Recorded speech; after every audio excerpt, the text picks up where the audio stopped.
Yes, indeed. Indubitably, it is time for a stream. It is 2 minutes past 10 here in the evening. Good. Oh, Jesus. Hang on, my headphones are doing weird things. There we go. Welcome. I'm wearing a long sleeve shirt for the first time in maybe 6 months, because the world has finally chosen to cool down. Of course, that means some places it's cooling down a little bit too much, and I'm really hoping that that Florida is going to calm down a little bit and stop being hurricane country for just a little bit, so that we don't see hurricanes that, just in case you were wondering, are the maximum, like nearing the maximum level of storm that the Earth's atmosphere in that area of ocean can produce, according to meteorologists. I don't know about you, but that doesn't sound good. Like, we're getting Earth's maximum hurricanes? Hello? Like, listen, the planet will be fine. It's us that's fucked. We're fucked. Well, for now, at least, not to be defeatist about everything, make sure that you have a drink in your hand. And that you are being kind to yourself. And get ready for a tabletop discussion, because we do a lot of that here. And that's what we're going to be doing today. We're either going into some advice, we're going to look at our trusty subreddits for some help, or, and I will say this, just in case we have some time, and if we have an audience and some friends who are willing to to help out, or to provide suggestions and things, then we will do something very fun, which is creating character. I was thinking of doing that for the last hour, or maybe depending on what you guys want to do. If you're excited about it, what we could do is wait for some people to come in, do some advice, and then once people are like settled and stuff, then we'll do something like that. But I had an idea to pick a system, make a poll, have 4 tabletop options. Everyone just shout your favorite TTRPG system, or the one you want like some more eyeballs on. I will put them in a random pool of 4, and then we'll draw from that, and then we'll make some cool we'll make some cool characters from that, or a cool character that I will make. So welcome everyone. I hope that you're feeling okay. If you're not feeling okay, that's totally fine. Be welcome here. You're in a safe space. Please tell me about your day. Tell me how your day's been going. Mine's been okay. I did some VR gaming today. That was quite fun. And I've been doing a lot of map making as well. We're almost done with probably the worst map of them all. It's the shattered lands at the center of the map. So I'm having to trace around Shattered, which is just insane. It's a terrible, terrible idea, and I don't know why I'm doing it. But I'm doing it anyway, because I'm committed. That's what we like. It's huge. It's so big. It's going to take me so many more days to finish it. That's just the terrain. I'm not even decorating it yet. It's crazy. Anyway, that's what I've been doing. I'd love to know how you've been doing. Give me your mental health out of 10, your physical health out of 10, and yeah, you have a nice time here. I hope it's going to be good. Alfred, Thomas, Arachisi, Chris, hello everybody. The song I was listening to was ending as this started, and I was confused because I'm listening to just one band right now. I was like, this isn't anything like what they make. What the fuck is this? Yeah, Mother Nature be like, I'll fucking do it again. I was reaching for my water right when you said have a drinking hand. You're damn right. You've grown used to the intro. Like, you know about the time that I'm gonna say have a drink in your hand, and now you know. Remember years ago when they said that global warming and its effects would be irreversible by the year 2023 if we didn't make a change? Yeah. Hi. Yes. I'm aware. There's not much that, like, the single individual can do, except overturn the corporations that are responsible for all the pollutions. It's the world that we've built. The economic model that we've built is destroying the planet. That is what is unsustainable right now. And unfortunately, a lot of us just kind of have to watch it happen. And the ones who have the least power in this transaction are the ones who are going to be affected the most and the worst by all of this. Dying, indeed. More likely be lurking than not. Well, I'm happy to see you doing it. Good luck with all your dying. And listen, I would love to riot. Yeah, I think... But if it's just going to be me, then it'll end pretty quick. I think... yeah, remember that a lot of people's... The only time people will end up actually doing something to change their status quo and change the system is when the discomfort of making a change outweighs or is outweighed by the discomfort of existence. I'm like half a point away from being fired out of 10. My man, one can only hope. But I'm finding songs by rare Americans that I haven't listened to in a while. It's kind of healing my younger self. Aw, that's sweet. That's very sweet indeed. Let me say hi to Ash quickly, because she's been hanging out here. Also, the music has been upbeat for far too long. Let's have some of this. Ash! Hello! What are you doing here? I'm waiting for stream. Well, stream has found you! I joined Hello? voice a little bit late, but we're here now. Isn't that nice? How are you feeling today? I'm feeling good. Very good. Ah, Chainty, welcome back. It's been a while since we've seen you around here. Music can make anyone... Music has this amazing thing, like, if you want to feel a certain way, if you're looking for a certain emotion, there'll be a piece of music that will draw out that emotion in you somewhere. It's pretty amazing how it works. Just don't ride against Boeing. Yeah. Don't be one of their whistleblowers. Nah, dude. Boeing's like the real life mafia, man. How was your day today, Ash? It's been okay so far. Good, good. Have you been up to anything interesting? Started a new game of Kingdom Come Deliverance. Very good. Were you inspired by my stabby pokey strategy that we saw the other week? Are you got my ass kicked by big man with club. Ah, good. Very nice. As it should be. Have you ever beaten him before? No, and I don't think you actually can. I think it forces the cutscene at the end, but there's like a... I think he like literally gets down to like 1 health and like, you literally can't kill him. Yeah, then he master strikes you or whatever. Yeah. I think it might be the only time that the game actually forces you into something, because it's like, it's the tutorial, chill, you know, you're supposed to be a pig farmer. Like, you're not a good sword fighter. I did actually put up a good fight. I got like nice. Good, like solid few stabs right in his face. Very good, very good. I always remember, like, in Kingdom Come, they tell you, like, just right-click to stab, and I'm like, okay, cool, I'll stab. But you remember that there's actually directional stabbing.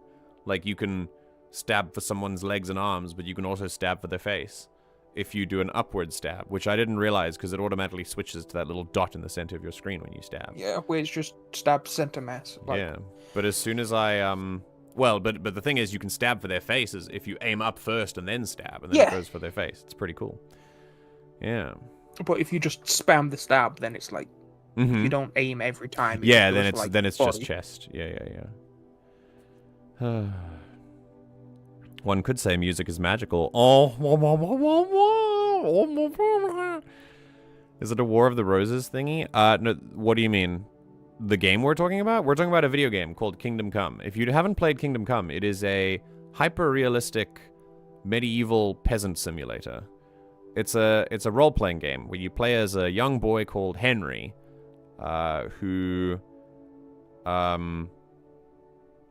directional stabbing slashing. I'm not sure about War of the Roses because I haven't played that.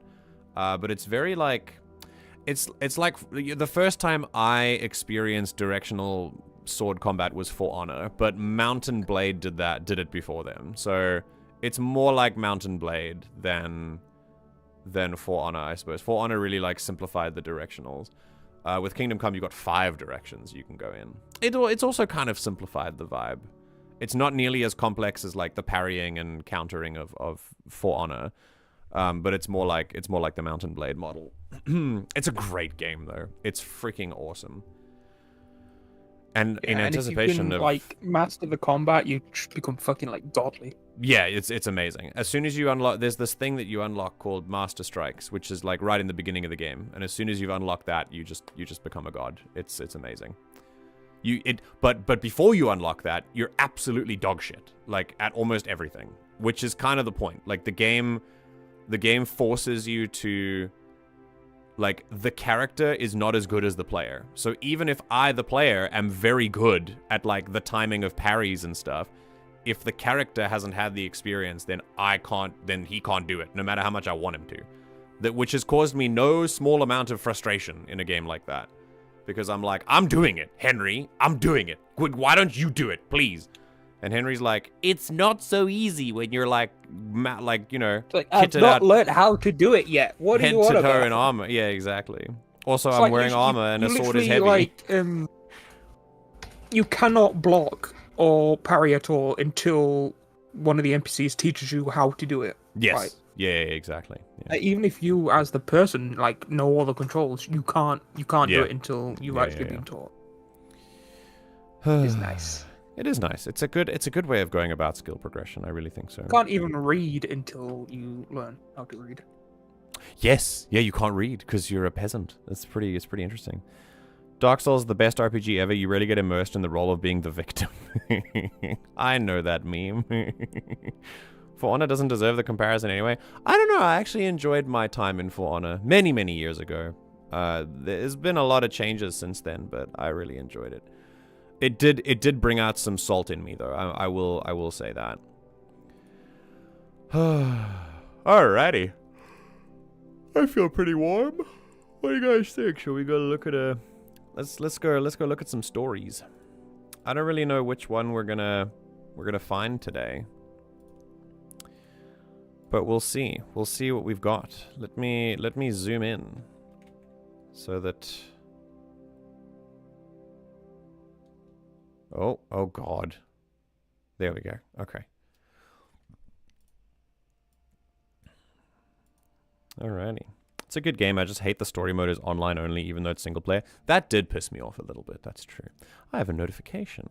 You're getting started as the... Oh, I have a 3-day streak. Oh, yeah. Isn't it fun that, like, social media and other stuff, like, other programs and platforms have the streak now where they literally notify you when you've used the app 3 days in a row, and it's like, also, by the way, we have this thing that helps you watch your screen time, but also make sure you stay on the app literally every second of every day. It's a more evidence for dystopia, I'm afraid. Okay, so this looks really fun, actually. This is a story that says, help! My players made it halfway through my campaign in 8 hours. Jesus! I really want to know what happened here. So we're going to read this story immediately. Okay. This is from DM Academy. I need some inspiration or help to expand my plot here. By the way, I'm going to read this again, but we'll say... for you guys, if you want to please throw in your opinions as we read, so that I can read them, you know, as we go into the discussion portion of each post. So here we go. Help! My players made it halfway through my campaign in 8 hours. I need some inspiration / help to expand my plot here. I'd started a political style plot in a homebrew setting. The gist is the following. Faction A is made up of record keepers or historians, advisors, and magical researchers for the world, okay? Faction A had an advisor stop reporting back to them. PC Party was summoned to investigate this. Faction B is planning to overthrow Faction A. Okay, this is because Faction B has an issue with the amount of knowledge that Faction A has and holds. Okay, it's a war about knowledge. Faction B has taken over a region and plans to move against Faction A. Interesting. My players don't know that Faction B has effectively already overthrown the region they are heading to. Ah, okay. Alright. Listen, it sounds like a good bare bones plot. It doesn't sound like a lot has been, like a lot of details has been thought of, but I also think that this is the summary of the plot, so we'll keep going. Problem. I thought this would take at least a couple sessions to get to the town they're in right now. Next session, the logical thing is for them to make their way to the region of Faction B and discover this and or fight the big bad leader of Faction B. Problem is, I thought this would take 5 to 8 sessions, and they're just over halfway through after session 1. Jesus. I need suggestions to expand the story or slow them down. Okay, so it really sounds like you did not add any more details other than, like, here's the village you're in, the plot is to go there, and there's nothing on the way. It doesn't feel like there's anything on the way. That's pretty crazy. If you it's not crazy on the face of it. It's crazy if you intended it to take them 5 to 8 sessions. Like, what did you think that they were going to do? Were they going to just waffle and roleplay for 5 sessions? Because that does get a bit boring after a while. Unless you want, like, a slice of life type of tabletop, which is totally fine too. But, like, I don't know. Listen, yeah, I'd love to hear what you guys think about this. I'm kind of in the realm of Arachizi here. Like, 5 to 8 sessions is a lot. Like, I don't even know if there's a full problem, you know? I don't think, like, there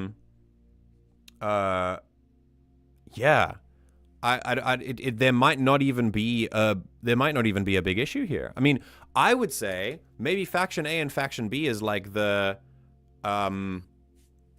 is like the beginning, like the prelude, you know? Like maybe it's the beginning for like the second part where Faction B decides to actually make a move on Faction. Like, that's not halfway through, is it? I thought the rest of the campaign was them, like, then deciding maybe they're going to support Faction B or Faction A. I don't know. It feels like there's more to it, you know? It can be just that they speedrun or didn't engage with some stuff. That's true. I think, yeah, I don't know. My players take much longer than I think to get through stuff. Like, every time. I consistently underestimate how long they take to get through things. And that's not a bad thing. That just means they take their time with a lot of stuff. And it means they engage really, really thoroughly with everything, which I really enjoy, actually. I prefer to plan more and then they not do stuff than to not plan enough and then I have to fly by the seat of my pants. I don't like that. So, yeah, I would say, like, yeah, it's very rare that you actually have a problem of underestimating how long they're going to take in the other direction, you know, like overestimating it. Also, hello, May. Welcome back. How have you been? Unless they assumed that they would veer off the path, but it sounds like they haven't been given anything else to go to. Yeah, I mean, if this is all that the campaign is, it doesn't sound like there are any other plot hooks. Like, are there any other NPCs that you're interested in? Like, I do feel like I need a little bit more information if I wanted to give a real, like, a sort of a more thorough analysis of the game and how to improve upon it. For me, it's usually the opposite, and one session of my plan stretched to 2.5 sessions of play. Dude, same. Literally me. I've had that now. I've just had that. The last session we made, I planned enough, and I thought that they would actually blitz through the first part. The first part took us almost all of the session because of how many dice rolls were involved, and, like, it was a combat section. And I was like, oh, damn. Okay. I guess I planned too much again. But yeah, but this is good. It's always my favorite thing because now that I've planned too much, I get to not plan this week and everything is fine for next week, which is good. So I get to take a break. I could have sworn you said the Star Wars campaign was going to end early this year. I knew it was going to end this year. I had a feeling it was going to end, like, in the first half, and now I'm like, then I was like, it's going to end in the second half, and now I'm fairly certain we might go into 2025, but I don't know yet. We still have, like, 20 sessions left of the year if we go every week. And I do think we would get through that in time. I would say so. Like, honestly, even if we have, I don't know. Ash, what do you think? Like, we don't really have that much left to do arc-wise. We only have, like, one main place left to go, maybe 2.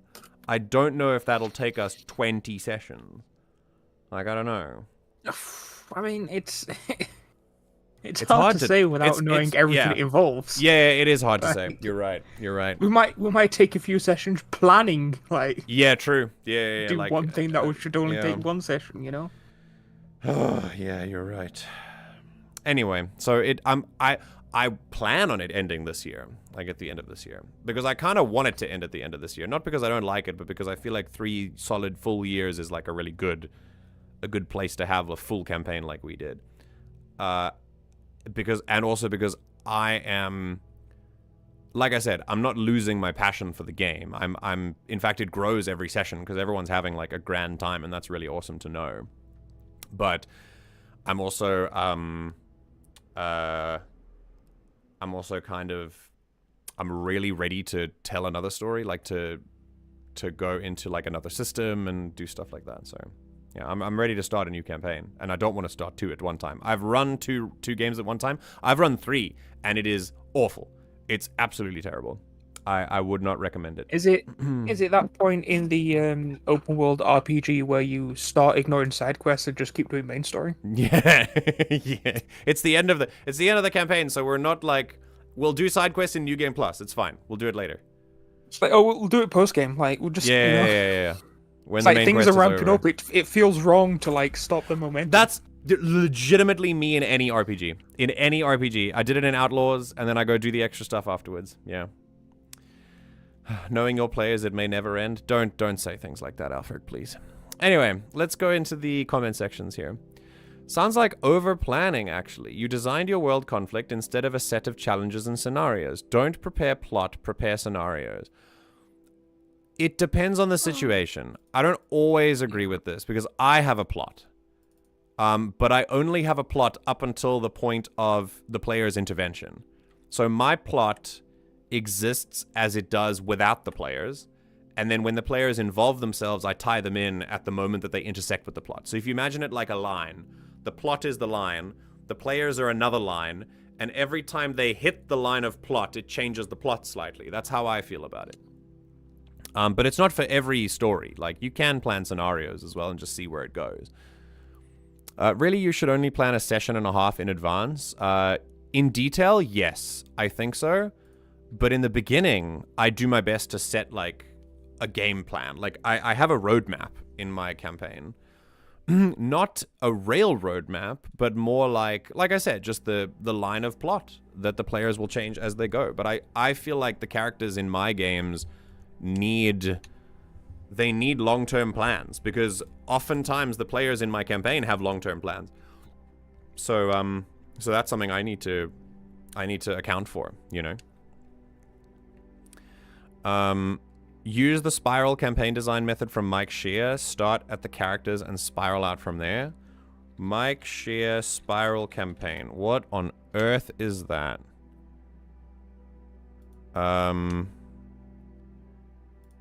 Yeah, Sly Flourish is Mike Shear's, like, website.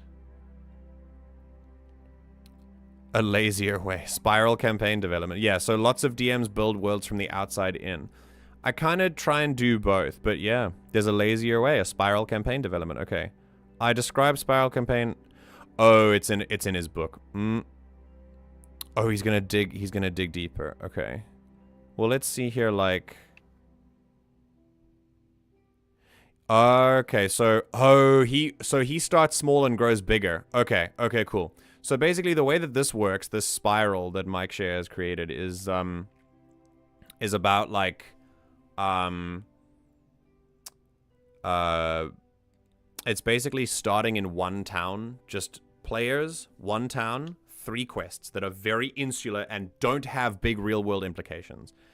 And then the way that the players interact with them determine their real-world implications. It's a really cool way of doing it. I definitely agree this can really work well for you, especially for DMs that are very, like, they tend to get very over-planny, very, like, stuck in the weeds of world building, like I do very much. And you get quite stressed about, like, how am I going to do this because it's so far in the future, and you're like, just take it back a step. If you can't decide yet, then let it be. Let the players interact with it, and then how they interact will be which direction it moves in when it goes forward. You don't have to think of every possible scenario. Just let the players' scenario take you forward, you know? Let them guide the story, because that's kind of their job as players. That's their role. So yeah, yeah. I like this. You gave them a goal, and they beelined to it. They did the obvious thing. They followed exactly what you set them on. So now they go to town B and fight boss B. So what? Nothing has to stop or be solved there. I agree 100%. That's what I said. I thought this would be like the, I thought this was like the end of chapter 1, you know? Now, whatever they do in faction B and beat the big bad, like that leads them to chapter 2, you know? Yeah, just keep writing scenarios. Oops, looks like Boss B was working for a guy. Yeah, exactly, but who knows who it is? I heard someone in Town C might have a clue. Let's go to Town C. Oh, wow, Town C was burnt to the ground by goblins. This is a really nice way of thinking about it. That is spiral world building, by the way. So you take that and you kind of ask questions about it and you spiral. It's really, really, really cool. It's a lovely way of doing it. I'm gonna see here. Okay. I disagree, kinda. Scenarios come from players' interactions with the world. Yeah. So what I like... I can't... Yeah, I see where they're going at, but we're getting into the nuance of it, of course. Yeah. Okay. This is terrible advice. This approach wouldn't allow me to give my players the degree of detail they expect. So this is a different thing for your table, right? So if your table requires a certain level of degree because they've a detail, because they have created a lot of like nuanced, detailed characters, then obviously that'll be a different thing. Remember, we're talking about most D&D tables. It's a very casual affair. Tabletop, at its core, is just a bunch of friends coming to sit around and play a game. I don't think there are that many people that put in as much effort as, let's say, you would want to in that moment. Like, I don't think that everyone is on board with that level of effort all the time. I think for the most part, the population of tabletop players are casual, sit around and roll dice kind of gamers, which is fine. Like, that's totally cool. I, Thomas, am with you. I'm not one of those. I love the casual fun. I really do. But as a GM, I am all about the pre-planning and the steps and the everything like that. I like to put a lot of effort into it. Sounds like how Odo has been writing One Piece. Oh, like with the spirals. There's the one big plot finding the One Piece, but the story itself is just scenario after scenario that adds to that big plot. Yeah. So many won't even move away from D&D, so yeah, makes sense. That's also true. Yeah, a lot of people will just play D&D.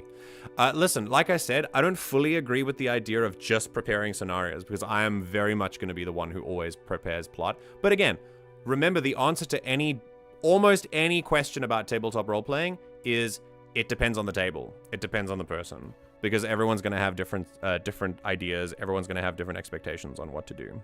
So don't, like, you know, it really is just a case-by-case thing.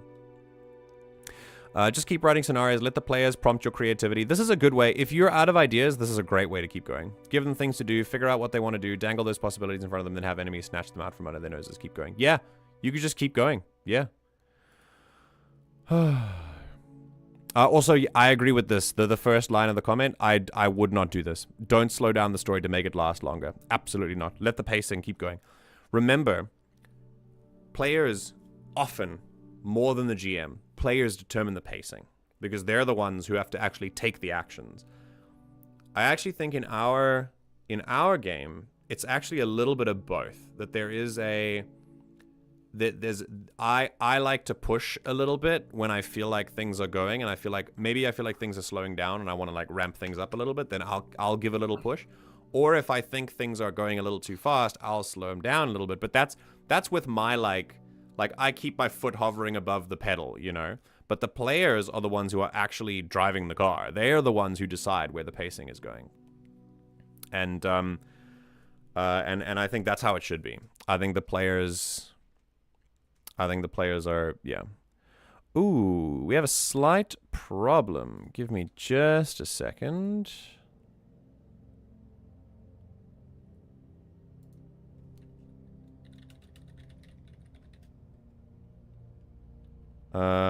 We might have a little bit of buffering for the next little while. YouTube is not receiving enough video to maintain smooth streaming.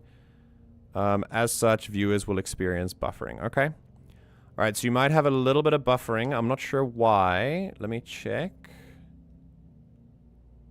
I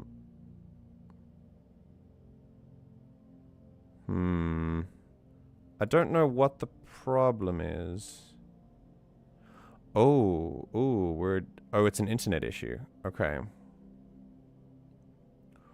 Whoa. Okay, I don't know how it's gonna... Yeah, we're dropping a ton of frames. Just give me a second while it kind of sorts itself out. Okay, okay, we should be back to normal. Jesus, 4% drop frames. What the fuck happened there? Let me check my, let me check what's happening on my task manager, see if something else is happening. Pocket Bard, Steam, OBS, Spotify. Yeah, I'm not sure what it was. Yeah, everyone downloading 4 terabytes of crochet patterns, yes. Oh, it's happening again. Oh boy. Dude, what? What is happening to the internet? Just check the... This is so weird.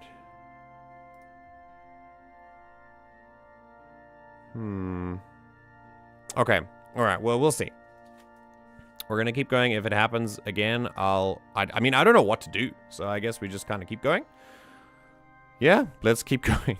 So yeah, like I said, I fully agree with this. Don't slow down the story to make it last longer. That's like interrupting the fun bits. This is a difficult tension to resolve between players and DMs in a collaborative effort. Yeah, 100%. I'm paraphrasing Brennan Lee Mulligan here, but the issue is this. The campaign goal is like riding from the top of the mountain to the bottom, and your players want to do it as fast as possible because reaching the goal is the achievement in their minds. Your job is akin to that of an amusement park designer. I really like this. You need to make the ride down full of as many twists and turns and fantastic scenes as possible. You need to make Splash Mountain. The real fun is in the ride, not the goal. My favorite thing, I do more than this. I go further than this, and I try to convince my players that the goal is the journey, not the destination. The destination is fun and awesome, but I like to think that I've been fairly successful in the fact that I really like that very often my players will take an aside and go and just sit in something, a scene that they're having or whatever, and they'll just enjoy that because they know that this is part of the journey and they have a feeling like the journey might come to an end fairly soon. And like, or the scene might come to an end, so they're going to enjoy it while it's there. And I think, I think this is a great way of thinking about it. It's very cool. Yeah, no, this is great. This is very, very good. Great advice. The way we tend to do this is with obstacles, interruptions, gatekeepers, and MacGuffins. You don't want them to go to the region of Faction B yet. Cool. First thing should be that the leader's location is either unclear or that they're only accessible by people with certain credentials. Now you have an obstacle. If they need to get security clearance, maybe they can seek out real permission or steal a letter or find someone to forge things for them. These are gatekeepers and MacGuffins.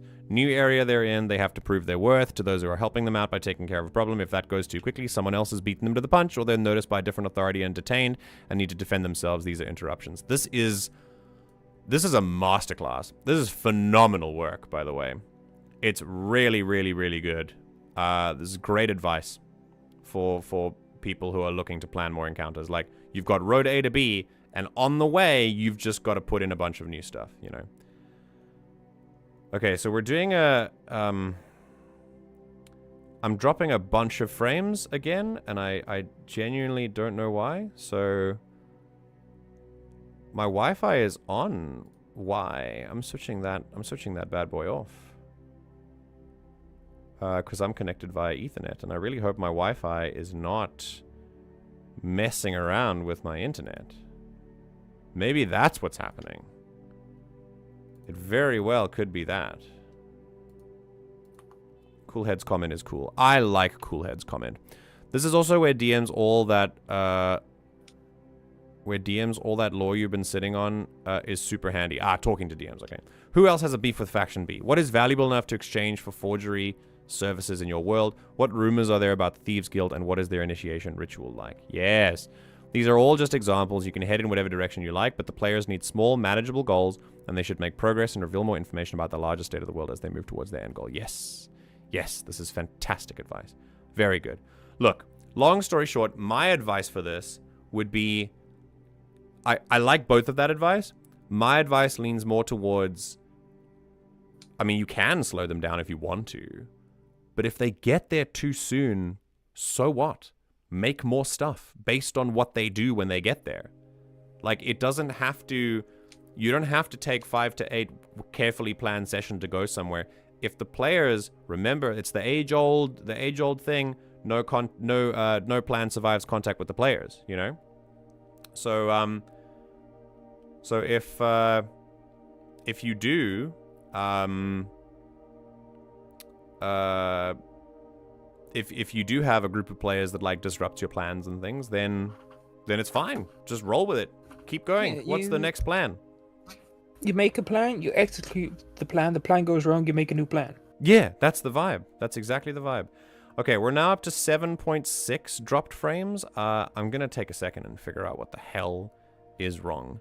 So, yeah, we're gonna be right back. Just give me a second. You guys can, feel free to chat about things as we go. I want to quickly Google the problem and make sure that there's nothing on my end. So we will be right back.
Okay.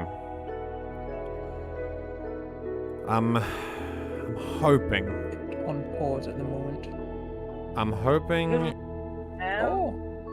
we'll be back now. Hey, hi Gemini, hold on a second. Okay. Alright, so something weird. I'm gonna take you behind the curtain for stream. Welcome back everyone. We should be okay now. I'm gonna take you back behind the curtain as to how this stuff works. When you stream, you have to have an upload rate. It's called a bit rate, at the rate that you process video and upload it to the stream. With the current resolution that I'm outputting, the bitrate range that I've chosen is I think 5,000 to 5,500 kilobits per second, which is fine, because now here's the thing: if I raise it too high, then usually if you have a slower internet speed, then you wouldn't be able to upload at all. But my internet is fine; it's got a really high upload speed, so I can go all the way up to like high. I can stream in 4K if I really wanted to, but then you guys wouldn't be able to download it. So if my bitrate is too high, then we get lots of buffering. I've just started dropping more frames again.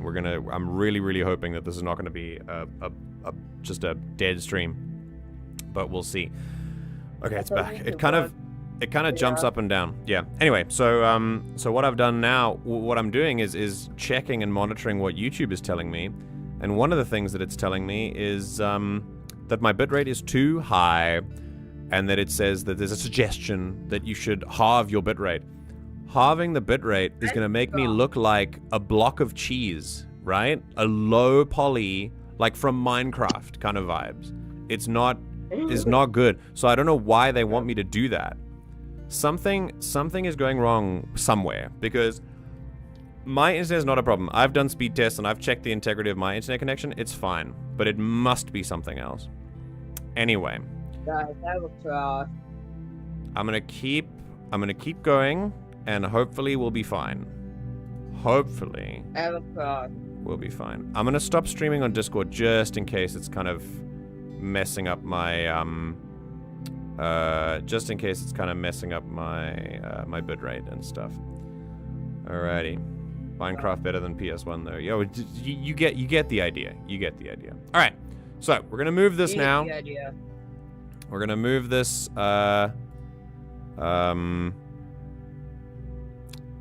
yeah, I'm gonna move this on, and I think we've had, let me see here. Yeah, we've had a good run of this story. Now we're gonna move on. Let's see what else.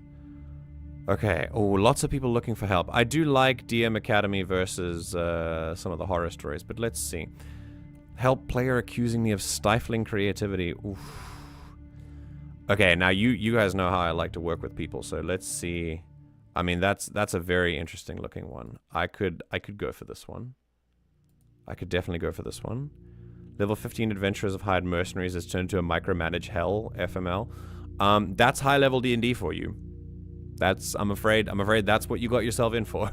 High level D&D is micromanage central. That's how it works. Hello, 5'8". Welcome. Now that I'm thinking of cheese, I'm remembering when my stepdad gave Miss A bunch of cheese after hearing she's lactose intolerant. Wait, after hearing? And he did it on purpose? That's very funny. Wow. Okay. we're gonna look at this one. This one looks interesting. I also kind of want to look at this one. Homophobia sucks, correct. D&D player tries to be Andrew Tate. Cringe. DM bends rules to target new player, kills them before they get to act in combat. Ooh. Okay. Couldn't feel bad about slavery because lore TM. Oh no. I don't like justifying terrible things in lore. That's not good. You're supposed to have the lore there as like a learning moment if it's bad lore. I keep forgetting that many games take place online nowadays. Oh, this is just a random one. Did you know that Iraq and Ukraine had a big war? I didn't know that. Try and stay on topic, though. We're talking about D&D and tabletop right now. The politics streams might come a little bit later. If you don't have anything to say, then it's okay to just listen for now. Yeah, I'll just listen down mute. Yeah, no worries. She's lactose intolerant. They all want cheese and ice cream, even if it kills them. That's true. Lactose intolerant people have no sense of self-preservation whatsoever. Mm-hmm. Yeah, true. None of them do. Not a single one of them. Same. Okay. I hate having being lactose intolerant. But you'll still eat stuff. Yeah. Yeah, of course. Oh. It's delicious. Why wouldn't I? Cheese. All right. Cheese So. on a sandwich is delicious, but I still eat it. It's even true. though I'm lactose intolerant. It's true. It's true. It's a pretty good choice. All right, let's lock in a little bit. So, a second story of the day, and then we'll move on to. I think we can try and create a character if frames are good. Frames seem to be back. I'm hoping. We're gonna see if it changes. I'm gonna change the music to something a little bit more, lively, maybe. Yeah.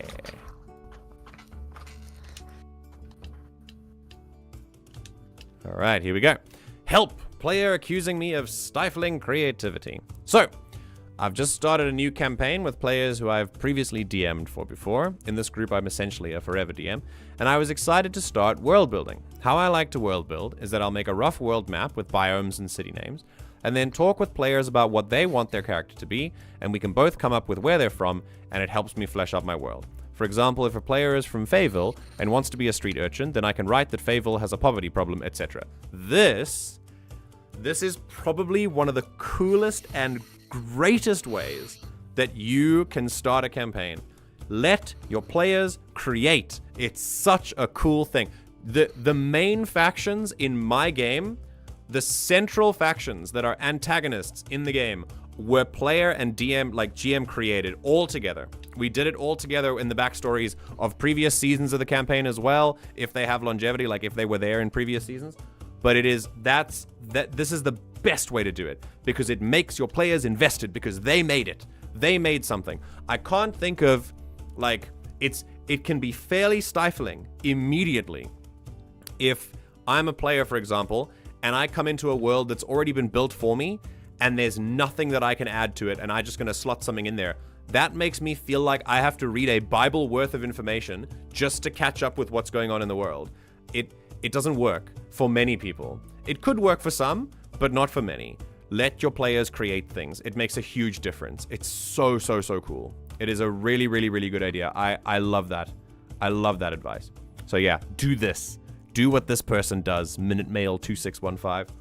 Anyway, I'm waiting at the moment for my players to come up with backstories so we can start, and I've seen little effort out of any of them. Yeah, that's something to work with for sure. Oh, give me a second. The music is a little loud. Okay. Whenever I remind them that this is something we all put money into doing, and they should do it if they have nothing else to do, they say I'm not letting people do what they want, and I should leave them alone. All of them? Like, they're all coming up together and saying this? Okay. The most confusing part is this is exactly how it worked when I hosted for this group before, but suddenly it's a problem. Oh, damn. Okay. One of my players came up with a character idea of having a puppet that they speak through. Ooh. Which is a solid, interesting idea, and joked about how it could be called Kermit from the Muppets. Lovely.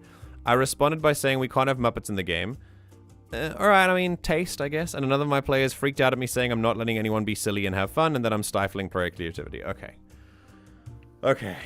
I feel disrespected since I'm the one putting in most of the effort here, and I don't think it's much to ask to not have pop culture references form the basis of my players' characters.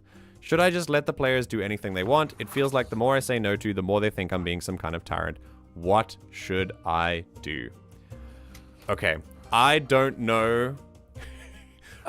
Responding from my own perspective, Kermit from the Muppets sounds like a fantastic basis for a character, so I wouldn't have a problem with this. So it's difficult for me to put myself in the other person's shoes. But yeah, go on, Ash. On one hand, yes, it's okay to not want your campaign to devolve into a meme yes, yeah, absolutely, chuckle fest. Yeah, but then that's an expectation you need to set forward before doing this kind of thing. Yes, yeah. Here's the thing about, and you're 100% right about expectations, and I'm glad that that Chris has got this as well, and Aracheesy as well. It's communication, vibes not vibing, lack of expectations being set. Absolutely. This is what happens when you don't communicate well in advance, and when problems do arise, it doesn't look like these people are communicating very openly at all. It very much feels like it's a wall, you know? Here's the thing. I'm gonna excuse me. I'm gonna attack the specific situation first, and then I'll go for the bigger area, the bigger theme. The specific situation of having a jokey character. Hi, Sylv. The thing about having a jokey character, a character that is built just for memes, is it gets old. I don't care who you are. I don't care if you're a player who loves memes and you just love to tell jokes all the time. It wears thin. It gets old for everyone else at the table, and most importantly, it doesn't matter who you are, it's gonna get old for you. Imagine building a character called Skibbity Toilet Man, who is just a floating toilet and he casts magical powers. It's very funny at first, right? But take that and now have that for 2 years, all right? It's not some silly little Boblin the Goblin meme where like, you know, the Goblin ends up being quite nice and sacrifices himself for the party. Like R.I.P. Fart Buckle, he was like one of us. Like, literally, no. like, It's an entire meme character that you now have to sit with for multiple years potentially. It wears thin, dude. It gets old. You're gonna get tired of it. Don't do it. Don't do it. That's just my blanket advice. Good examples of characters that initially feel like memes then turn out to be Diva would be Sam Riegel's characters in Scanlan. Yep. I was literally, Scanlan. Scanlan, not FCG. All three of them. FCG as well, not as well, yes. Sam Riegel is a perfect player to use as an example for meme characters who do stuff like this, because he knows when the meme ends and when the campaign begins. He takes the characters seriously, even if they start as jokes or memes. That's the point. This is why I think actually having like a Muppet and like bringing that in, I wouldn't want it to be a specific like Muppet reference, like pop culture Muppets, like the actual TM Muppets. But maybe you can make a special like group of puppet characters that exist in your world. Like, how cool would that be? That sounds like world building to me. It sounds like it's very much in the spirit of what you wanted to do here. Like if a player is from Fayetteville. I think what this is exactly as Chris and Ash were saying, is that expectations are not lining up here. How they're not lining up is as follows. GM says, my players can create stuff in my world. What the GM thinks that implies is that the players are going to be like, oh, I want my character to, you know, maybe they lived in poverty and therefore this city can have like a poverty problem, as the example that they mentioned. Or let's say my character's part of a noble faction of knights that wander the land looking for monsters to slay. And now suddenly the GM can create a monster hunting faction that's really cool. That's what the GM thinks they're going to do. What the players see this as is, holy shit, I get to leave my mark on the world. I'm going to go make some wild shit, and it's going to be really funny. And that's going to be the mark I leave on the world. That's what I feel like is happening here. And then the GM looks at that and goes, no, wait, that's not what I meant. If you gave it in a broad fashion, you've got to expect broad results. So I feel like if this is what's happening, and again, the GM is kind of implying that all players are responding to them like this, it feels like the GM maybe might not have been specific enough with what they expected from this. If the GM wants that kind of specificity, then they need to tell the players, guys, I'm not looking for memes. I want you to actually build serious places within this world. Then it can be fine. Then it's okay. Then they know in advance. But if you give them a broad thing and go, yeah, do whatever you want, then they're going to do whatever they want, and you can't be disappointed, because that's what you wanted them to do, and that's what they took your expectations to mean. So this is yet another of the thousands of lessons we see all the time in tabletop of just set expectations beforehand. Please. So important.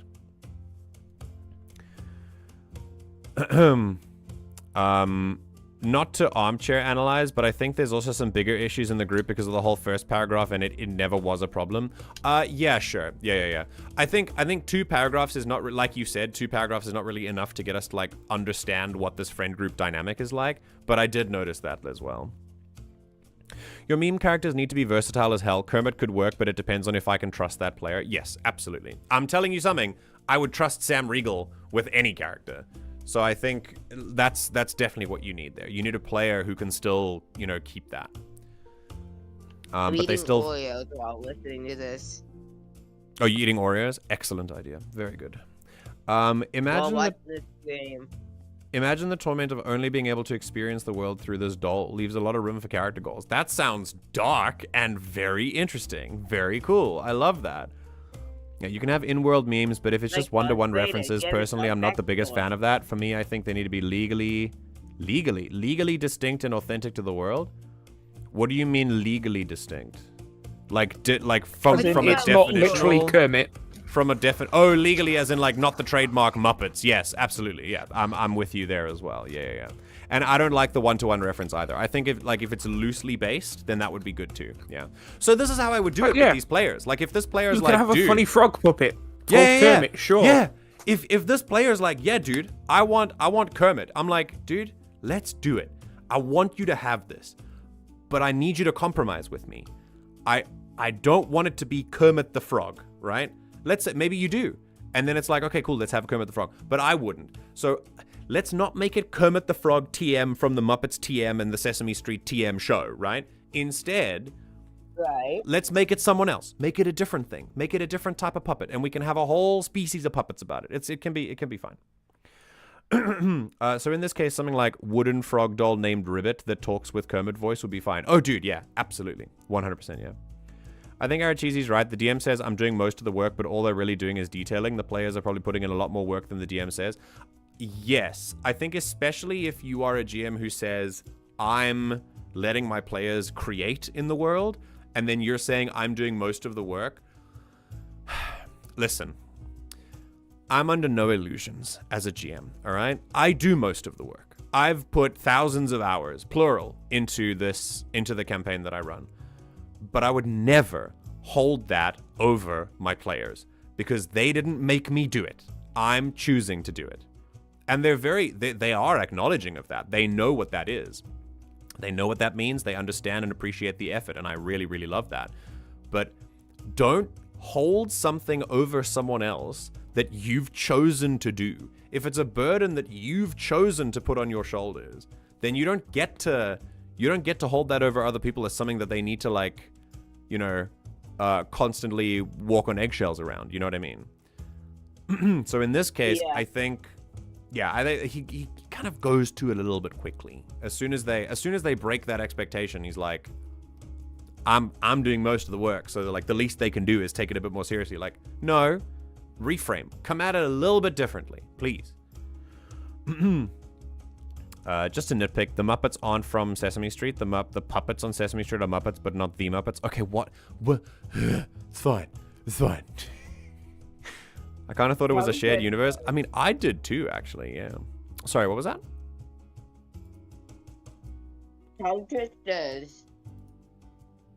Well, run that by me one more time. Tongue twisters. Oh, tongue twisters. Yeah. Okay, so, yes, I would say my advice here is, if it were me, make sure that you set clear and specific expectations. And when something comes up, don't be a wall. Let them have a door in your wall. Let them walk through it a little bit different. Let them compromise. Compromise with them. I think this is a classic case of a GM just kind of flat out going no to something and then and not willing to compromise. Now, I am making a bit of a judgment call on this person, and I don't know them at all, of course. So I wouldn't say that firmly, but I think my advice to this person would absolutely be a little bit more open to change and understand you can draw hard boundaries, of course, but be upfront about those beforehand. Things like, I don't want Mimi characters in my game is a totally fair thing to have. Totally fair boundary to set. But you got to be clear about that before, and then don't be disappointed when your players come up if they didn't know about the expectation before you set it. I'll give you an example. Before pandemic days, I ran an in-person game for several months based on my book world, and it was wonderful. We had an absolutely grand time. One of the players had never played D&D before. There were more, but I'm going to focus the story on this character for now, because he's pertinent to the story. He wanted to make a tabaxi gunslinger. So first, I hadn't decided whether firearms were going to be in my world. But as soon as he liked the gunslinger class and he was really like attached to it, I was like, you know what? Sure, now they're guns. Let's figure out the implications of gunpowder together. How would you like to power your gun? Maybe we could do a magic stone instead of guns, you know? That's how we kind of went through that. So he helped me like build that part of the world in that sense of the D&D campaign. The second thing he said to me was the trinket that my character has. My character's name, he is a kind of polar themed tabaxi. He's very thin, and he's called the Thin White Duke.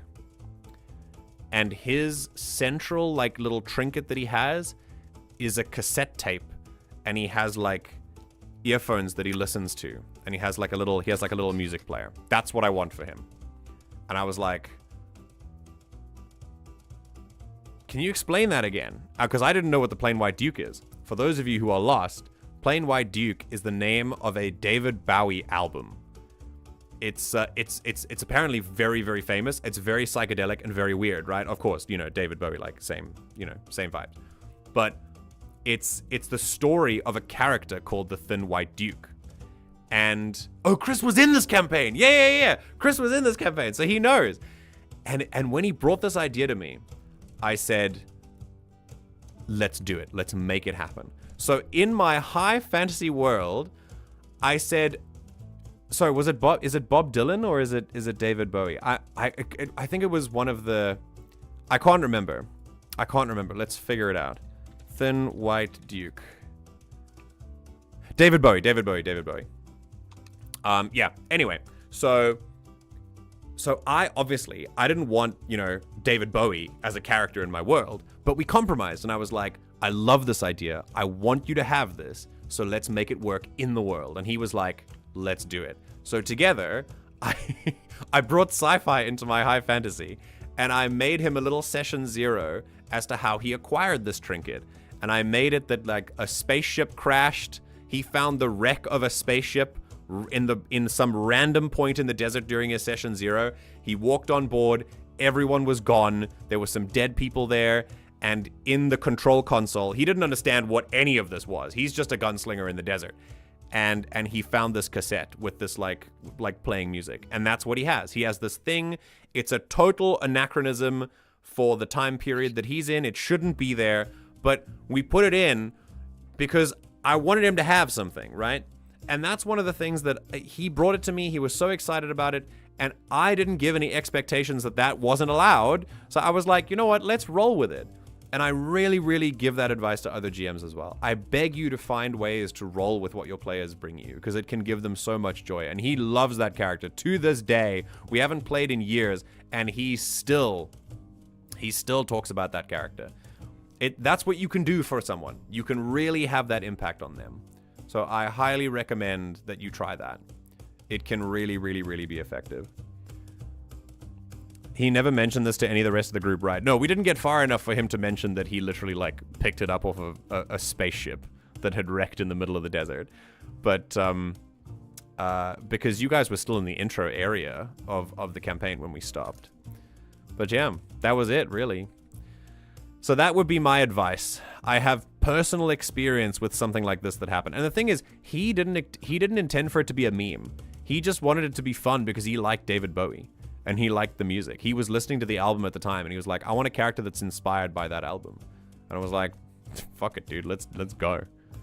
Yeah, it would have been sick. There would have been this whole sci-fi subplot, dude, if the campaign kept going. It would have been great. All right, let's see what the comments say. All right, you tell this player to stop exaggerating. That you want them to put more thought into their character is not and has never been stifling their creativity. If they can't be silly and fun without literally being Kermit, they have no creativity to stifle, and neither does this pearl-clutching player who's getting offended on their behalf. This is a little bit harsh. It's a little bit intense. I think dial it back several notches. I think there's a way you can say this that's not like, you have no creativity. Like, come on. Anyway, we don't have to be so strongly opinionated about this kind of stuff, you know? I kind of get what they're saying, obviously they're siding with the GM here. I don't think they've really, I don't think they've even considered that maybe the expectations have been a little bit wrong. There have been a lot of assumptions here. Like, they're definitely assuming. Also, like, the pearl clutching player who's getting a fit, like, damn, dude. Crazy. People, wait, a lot of people are definitely agreeing. Hold on. Okay, let's see. Harsh but fair. I kind of feel like though it's certainly possible for DMs to stifle the creativity. Virtually every time I see a story where the DM is accused of this, what is actually happening is that a player wants to do some outrageous, unfunny, or ill-fitting stuff with their character, is oblivious to how outrageous, unfunny, or ill-fitting their ideas are, and then gets upset when the DM won't let them. Yeah, but there's a way to not let them, though. Like, there's a way to do it without, you know, getting so strong and hostile about it. We're not fighting. We're trying to make things work, you know? We're being cooperative. Okay. I do agree with this, but I don't agree with it, like, in the harsh way that they're doing it. Like, asking them to play one of those puppets isn't unreasonable. Yeah, if I say, listen, I love Kermit as much as the next guy, but I don't want you to play him in my campaign, that should be reasonable. It's reasonable to ask that. But then the next thing I should say is... You could maybe do something similar, but not Kermit. Yeah. But that's what the next thing I would say would be. It would be, how about we do something else? How about we do something that is along those lines, but also not a character that already exists, you know? Oh, God. I feel like this is a little bit hostile. Speaking through a puppet called Kermit is ridiculous, and I wouldn't want that in a serious campaign. I mean, fair enough. You're perfectly within your rights to not have that, but then tell them beforehand. Tell them that you don't want meme characters. When you say they can create stuff for the world, say, but please keep it serious. Yeah, keep it serious. That's all you need to say. Yeah. I don't want memes. Like. Sounds like your style of DMing and their style of playing doesn't mesh. This is the most reasonable, level-headed comment that I've seen yet. This is fantastic. Absolutely correct. This also sounds like a group of players trying to walk all over the DM and have their fun at the DM's expense. That's a little bit presumptuous. I don't know if that's true. We've seen 2 paragraphs. I don't know if I can... I've very rarely seen all of the players gang up against the GM without, like, a reason behind it, like, without some kind of expectations not being matched. Yeah. I'd walk away if I had a group of players who had no respect for me. Okay. This commenter is losing aura. I gotta say. You set the stage, you control the NPCs, you set the tone for the entire game. Wrong. Very wrong. Controlling the NPCs, yes. Setting the stage, yes. Setting the tone for the game, nope. Everyone does that. It's fully collaborative.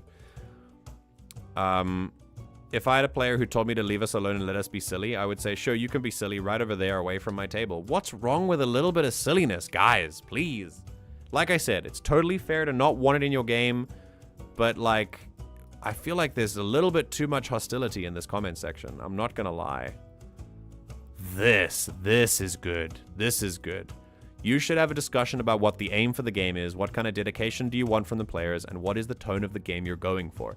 If there's no common ground, then you guys should not play D&D together anymore. Perhaps try some other board games or something. Absolutely correct. No notes. 10 out of 10. Anyway, the Muppet idea is a flashing red sign of will be fun once, annoying every time after that. I kind of tend to agree with this. DM is also a player and should have fun as well. Absolutely correct. Personally, player creativity is also a code word for not wanting to stick to a tone, but perhaps other people have different experiences. I get that this is kind of a red flag in many communities, and people will... It's very much like the it's what my character would do kind of vibes, which I also see as a red flag in a lot of places, but because of how it has been used to excuse, like, you know, just shitty behavior. But yeah, so far this comment is really good. I like that vibe. Yeah, interesting story, guys. Interesting story.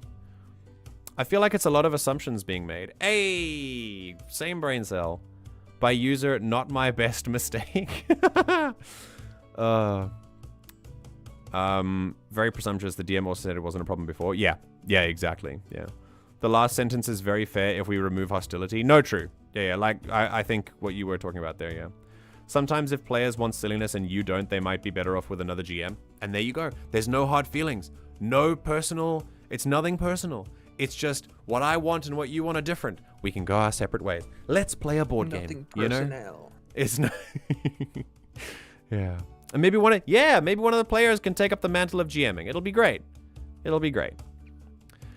I remember the last session we had was with some fey creatures, right? Everyone was falling into a dream, and I made some high roll to resist it. That's the last thing I remember about the campaign. Mm-hmm.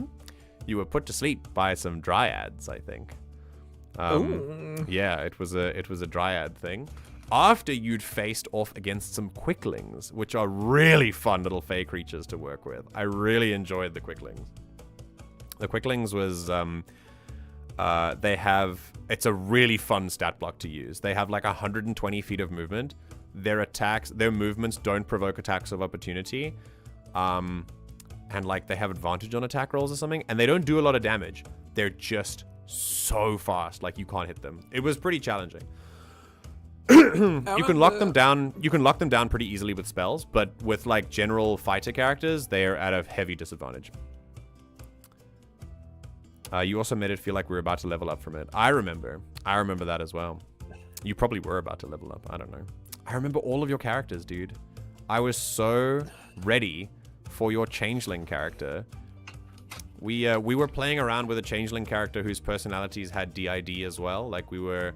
And it was caused, obviously we did our research about it. It was caused by a traumatic event in their past that helped to actually create the changeling nature in them. They're not a natural changeling.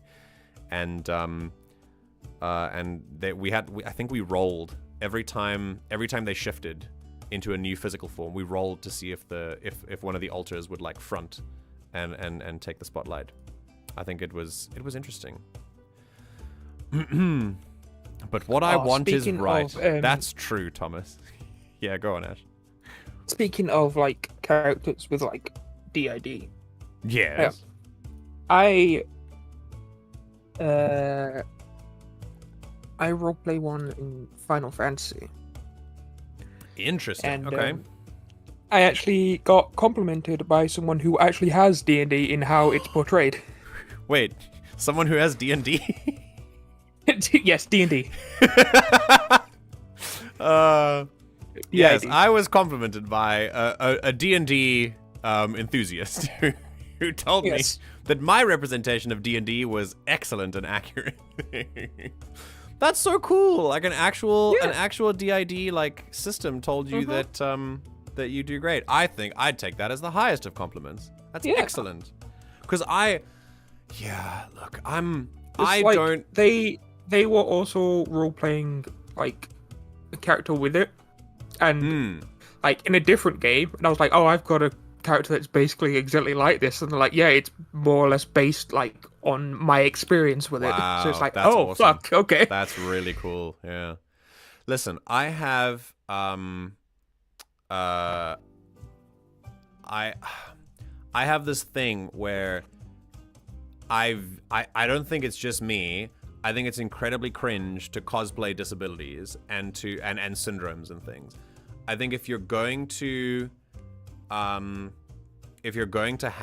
a character with either a disability that you don't have or a syndrome or maybe a mental disability that you don't have as well, including physical disabilities as well, then I think, even if it's just a personal game, I think you need to do your research and you need to know what you're talking about. Oh, absolutely, yeah.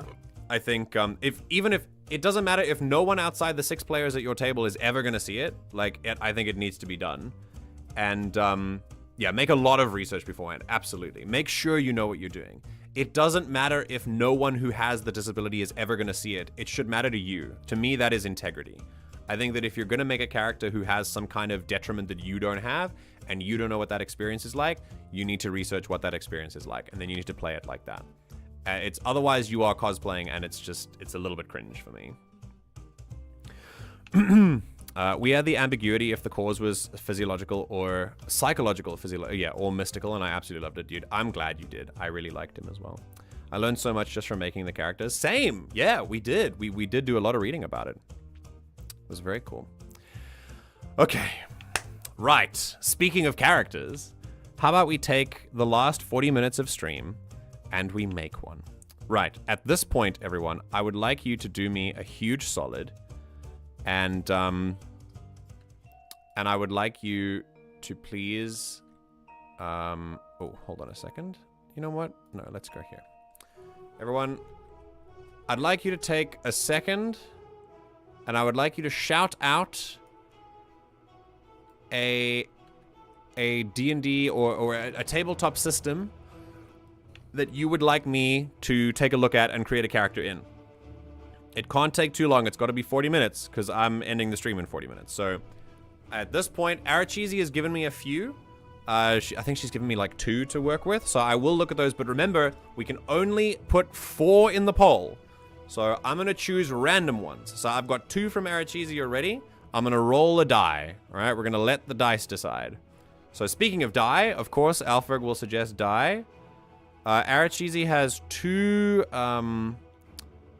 Arachizi has 2 systems. One is called Heart the City Beneath, which is a nightmarish dungeon. And the system isn't afraid to get weird with classes, like one can turn into a train and ride off into the underground sunset. And then the other one is called Wild Sea, which is what if the world got tired of humans and nature won? Players are sailors on a sea of trees. And characters can also get cool and weird. One of the species is a swarm of spiders in a flesh suit. That sounds incredible. Of course, Arachizi would mention it because it's very, very esoteric. We've already done Daggerheart. Yeah, I'm excluding Daggerheart. We've done Daggerheart a bunch of times. So there's Die. There's Heart the City Beneath. There's Wild Sea. I'm gonna throw in a couple more. There's Elder Scrolls. There's unofficial Elder Scrolls RPG. I would love to look at how a character would be made there. I think that'd be very interesting. Cyberpunk Red. Oh, Jesus Christ. Excuse me. I had such a huge frog in my throat just now. My humblest apologies. Anyway, yes. Ow. Ugh. Ugh. That was very... So, there's unofficial Elder Scrolls. Did you say Cyberpunk? Yeah. Okay. Wait, there's a Cyberpunk tabletop role-playing game? These like 2. Oh, well, damn. these like the old one, like the original. That's and sick. then there's the updated one, which they launched with Cyberpunk 2077. Very cool, very cool.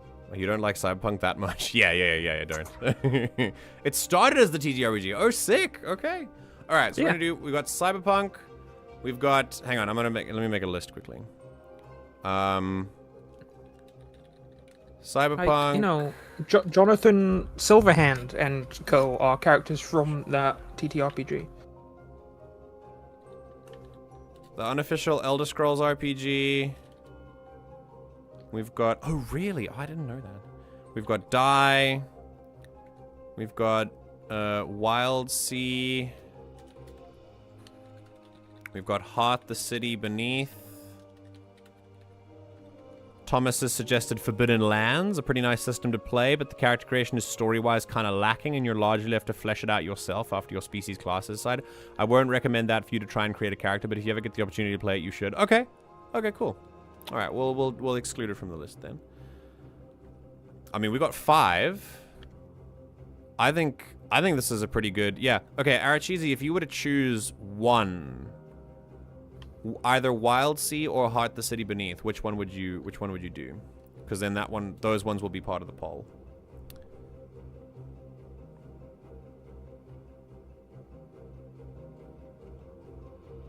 I'll start a poll in a second. Bum, bum, bum. Die probably has the same problem. No, I think it'll be interesting. I think it'll be very interesting. That's why the world was so big in the game. They had a TTRPG to base the game on. Yeah, makes sense. Makes sense. It's literally just questions regarding your backstory and how the other players are involved. The point is to showcase the system. So even if you think, like, for example, Thomas, we can do Forbidden Lands if you want. Because even if it's a bare bones kind of thing, that still helps me. Because then it gets to showcase what the system is like. And it gets to tell other people who are watching it about, like, different kinds of systems. Do you want more chill vibes or less? Oh, you decide. You know what? Let me roll a coin. I'll roll a coin. Roll 1d2. Okay, that's a d6. All right, so on an odd number, we'll do Heart the City Beneath, and on an even number, we'll do Wild Sea. So 3. We'll do Heart the City Beneath. Okay, great. Cool. So we have...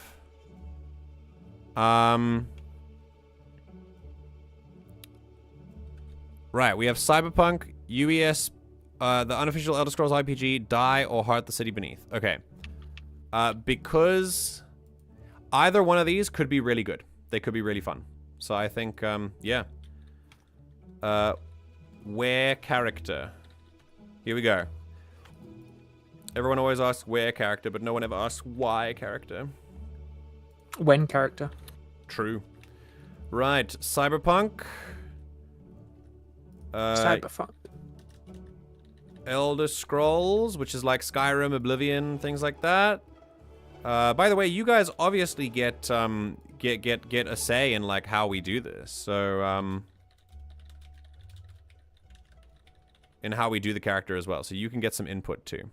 All right. So how we're going to do this is we have Cyberpunk, which is obviously you guys know how that works. That's like dystopian, like late stage capitalism. Elder Scrolls, which is like Skyrim, Oblivion, fantasy, things like that. Die RPG, which is very much like Jumanji, but for modern high fantasy. It looks very fun. We've read through some of it already, and it's very like alternative as well. Like it's quite dark. It reminds me of the type of comic that Gerard Way made for the Umbrella Academy. Like it's that type of vibe. And Heart the City Beneath, which is I forgot again. A nightmarish dungeon. It's a bit weird. So there's lots of diversity. Whatever we don't do now, we will do later. So I want to keep this going as a kind of mini series to showcase systems. So yeah, place your votes, everyone. Place your votes, and we will do the winner. Pause.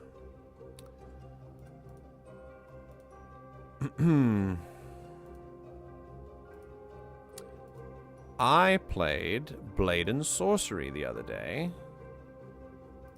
No, sorry, I played Blade and Sorcery today. It was a lot of fun. Because the Outer Rim, the Star Wars mod for Blade and Sorcery, actually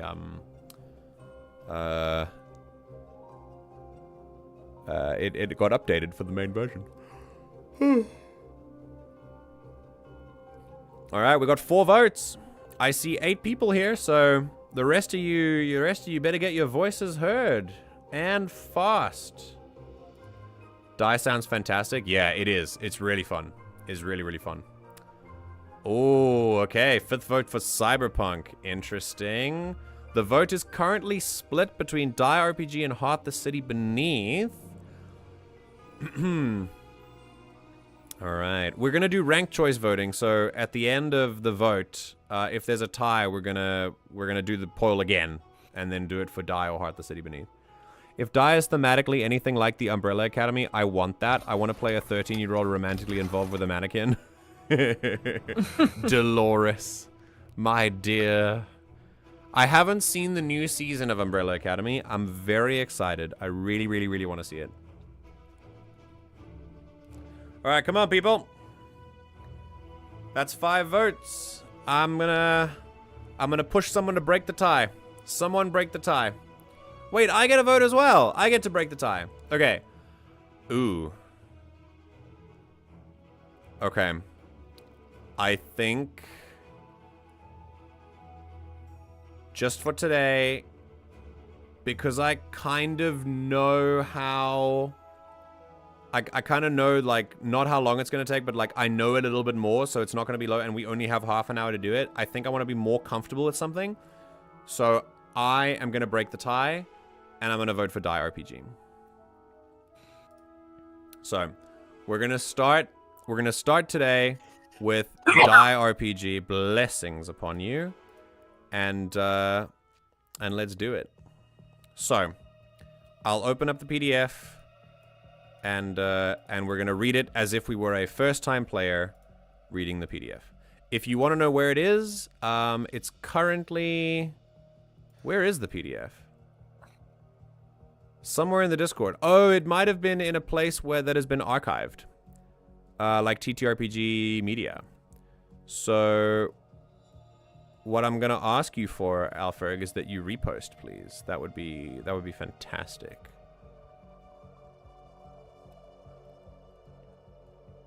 Also, did I download it, or did I wonder if I did download it.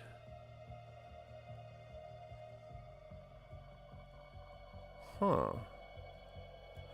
Yeah, Alferg, I can't search up through this. The archives are just way too messy, so... Can't you see the archive chat? Yes, I can, but I can't... Hang on, maybe I downloaded it. Hold on.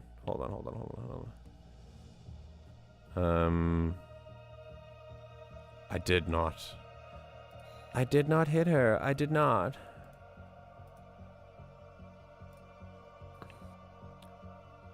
Alright, fine. I will delve into the TTRPG archives and we'll see what we've got. Wait! Yes! Okay, I have it. Okay. We're good.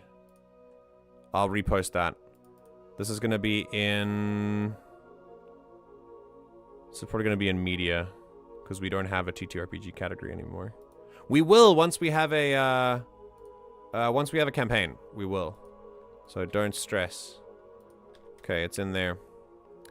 It's in the media chat for those of you who are interested. Okay. Yeah, let me pin it. Screw it. Okay. Alright, everyone. So... Welcome to Die, the role-playing game. There are 416 pages in this PDF. And we're gonna read them all in 30 minutes. It's gonna be great. Okay. So, first thing is figuring out... I mean, okay. So, from the start, you should already know. You should already know how good this art is. And you should use that to let you know how good this is going to be. So, here we go. Introduction, rules, paragons. Okay. I think we're going to just start with the quick rules. I've read the introduction already. I just want to skim over the rules quickly. Since I'm looking at this like a player. If Alfred came to me and said, I'm running a Die campaign, and I want you to make a character, this is how I would do it. So I'm going to scroll through the rules quickly. The setting. I know the setting and everything already, so this is just me. Okay, here are the rules. All right. If you find that I am reading, I'm actually going to put my camera on the other side for this because the information tends to be on the right-hand side.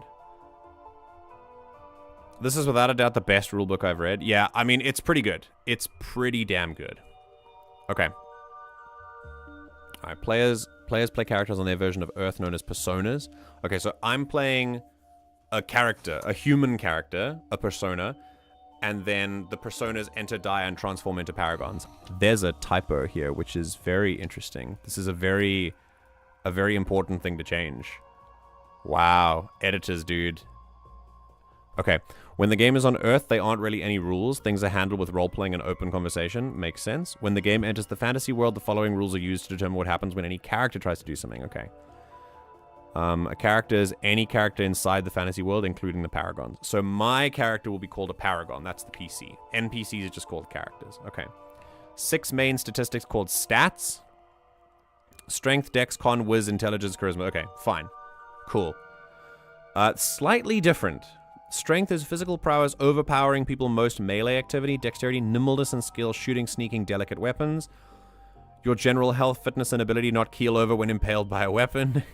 Your understanding of the world, your spirituality, most things involving gods. Interesting that wisdom is not like looking around, which is interesting. Specific knowledge, wizardly activity, things involving computers. Ooh.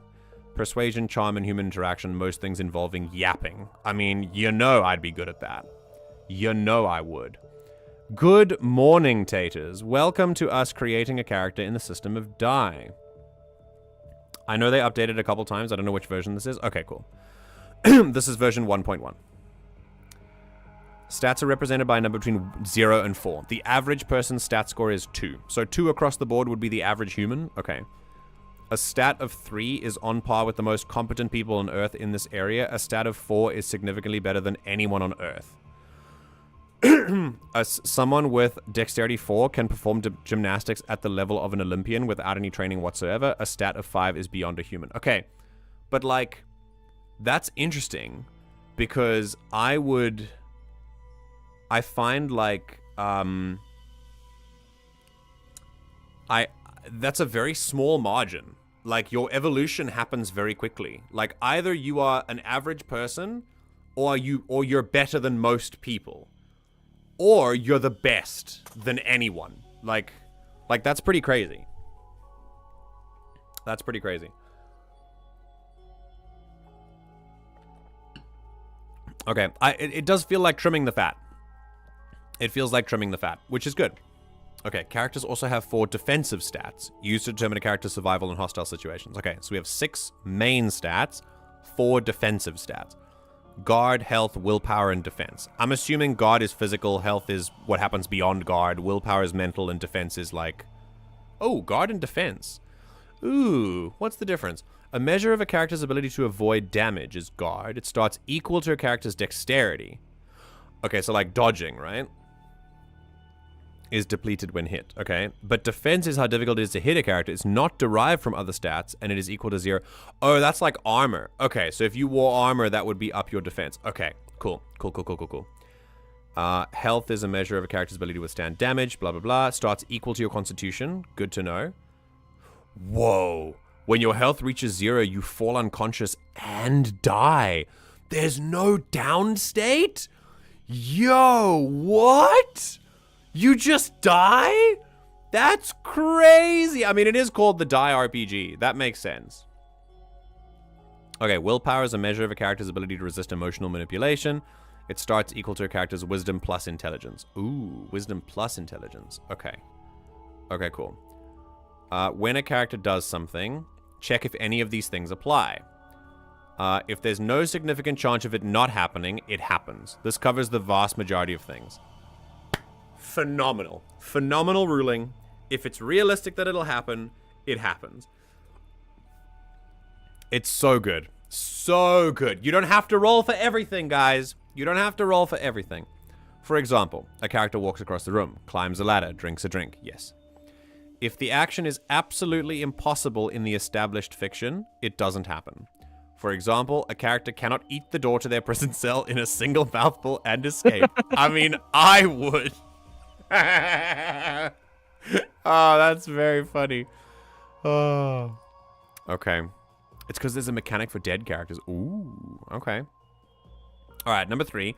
If a skilled individual brings those skills to bear on a task in a situation with little immediate pressure and little interest in failure, it happens. Cool. Cool. So, makes sense that you don't have to roll if you're a lock-picking expert and you pick a lock. Like, that's so good. For example, a Neo is trying to hack open an electronic door. There's no need to roll. If they were trying to get the door open as Fallen rush towards them, it may be different. I like that. Yeah. If it's a Paragon's ability which uses its own set of rules, follow the instructions on their sheet. Okay. A Neo is overcharging their teleporter to try and teleport to the moon. This uses the Neo's rules for overcharge. Jesus. Wait, a teleporter? Listen, I was gonna play the dictator, but if Neos can teleport, then I could do Neo. Clearly that character is not me if they can just walk across the room, climb the ladder, and not stumble on an empty space. True. Is it really realistic if you're not banging your hip on like a door handle or the outstretched counter of your kitchen? Alright, we don't roll for everything in my D&D game. Same. Similarly, not every action can be rolled for either. Same. I am the sole arbiter of when they roll and what the DC is. Yeah, absolutely. That's good. That's good. I mean, I don't mind if players ask, can I roll? Like, that's totally fine too. I like that because so often I've had friends tell me stories from D&D where nat 20 causes something impossible to happen. Yeah. Just like, don't roll for everything. On both sides of the spectrum, that works. Don't roll for things that are impossible. And don't roll for things that are so possible they're in fact just easy.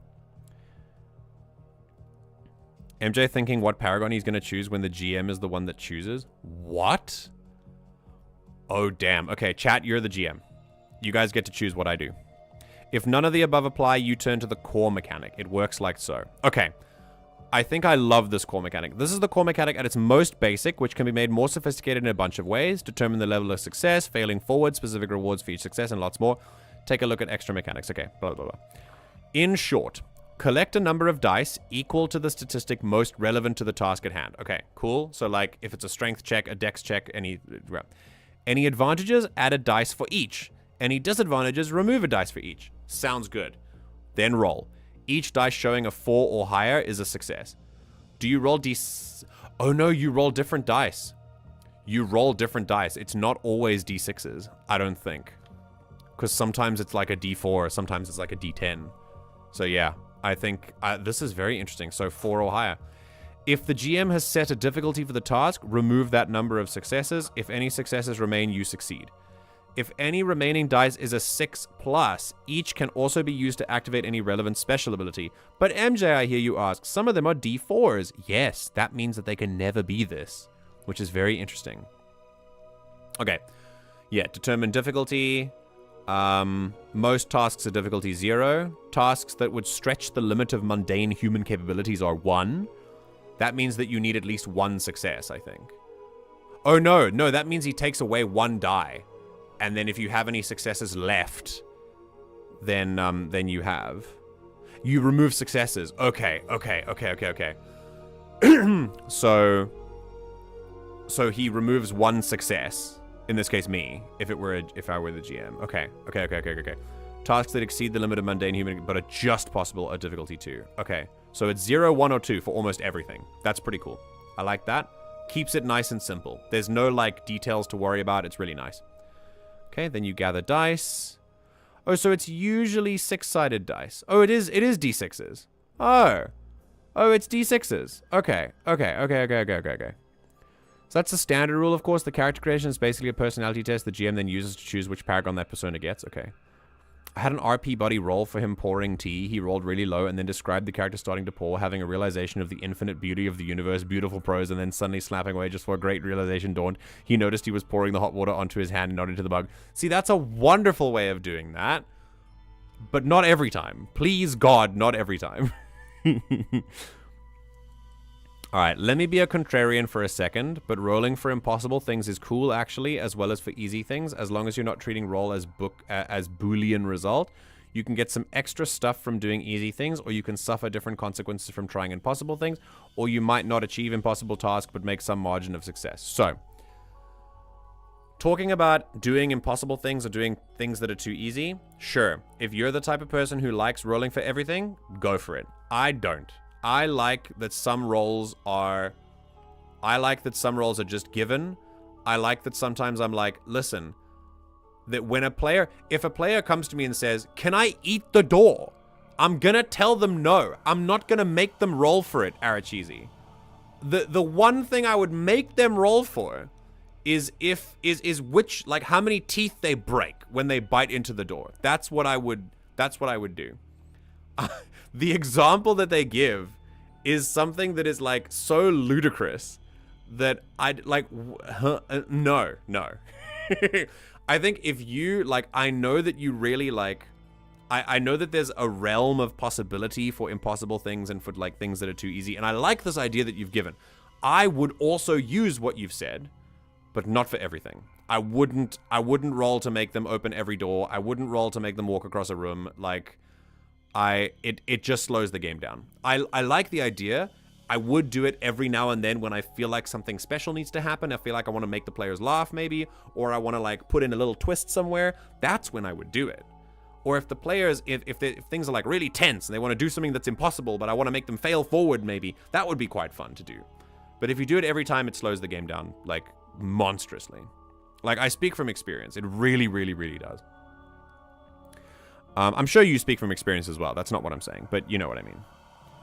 You might not move a rock that is 3 times as big as you, but you might make a gap between it and the ground and the players can jump in. Yeah, I mean, that's fine too, but then I wouldn't make that an impossible task. Like, that doesn't seem like an impossible task to me. An impossible task, I'm going to keep going with the same vibe, would be to try and eat the rock. Like, that's what I would... Yeah, that's what I would say is an impossible task. If a player asks, hey, do I know this thing? And it makes a lot of sense for them to know it, they can roll and just learn more and get extra info if rolled well. Yes. Sometimes I do just say, yeah, you would know this because it saves time. But yeah, when it's interesting. When it's interesting, you make it happen. As you said. Yeah. I agree. Everyone rolls d6s, but each Paragon is tied to a specific die from the standard die set. They get that as an extra die and it does extra cool stuff. Okay, cool. So it's a d6 system. Okay, I like that. Gather dice. Advantages, disadvantages, roll, apply difficulty, determine results. Cool. Got it.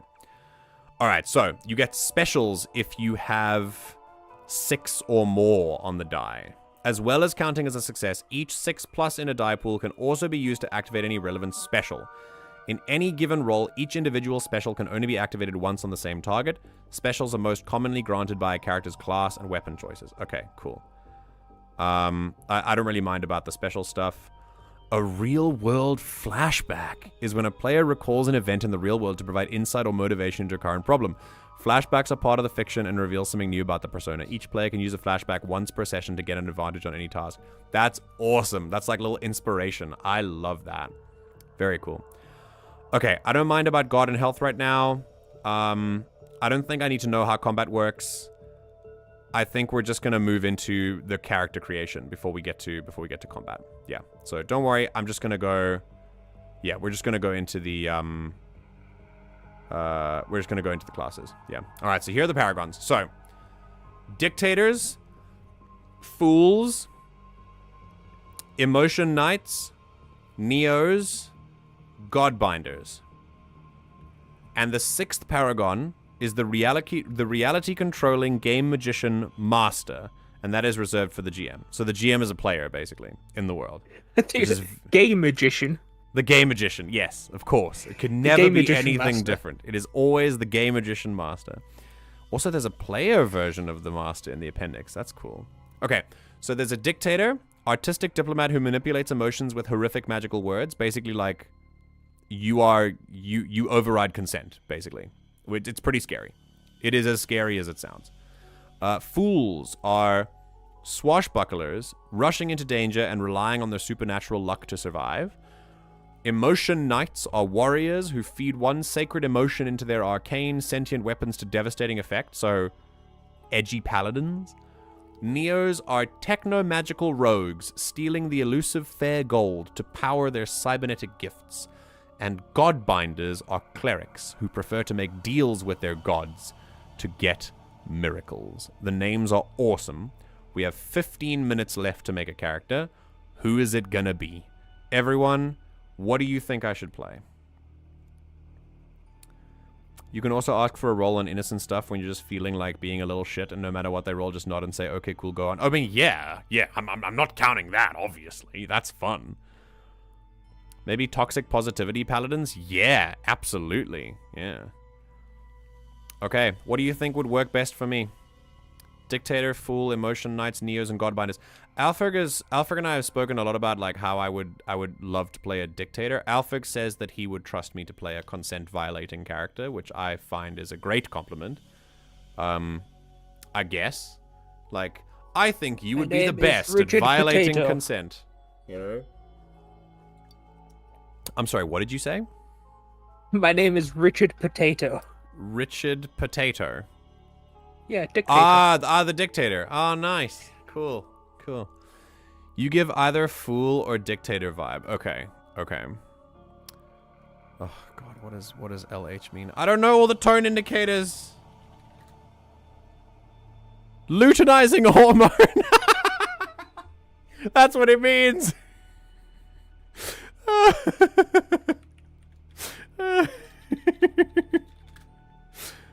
It's still the luteinizing hormone. Light-hearted. Okay. Nope, the luteinizing hormone. Arachizi is speaking in luteinizing hormones. Okay. I mean, I've seen how you play Branch, and what was the name of the guy who kidnapped Kane? Oh, the doctor. What was his name? Oh, I can't remember. It's been so long, I can't remember the name of my own bad guys. Oh, shit! This is gonna hurt me so much. What is his fucking name? It's gonna get me. Francis. I'm going into the Brian Bass. Brian Bass. That was his name. Wait, so you think I would be a good dictator? All right. So 1 for dictator, 2 for dictator, 1 for fool. Other way around, MJ. You make the character, then the Paragon is chosen. Oh, I make the character, and then the Paragon is chosen. Okay. But there's no like. So do you want like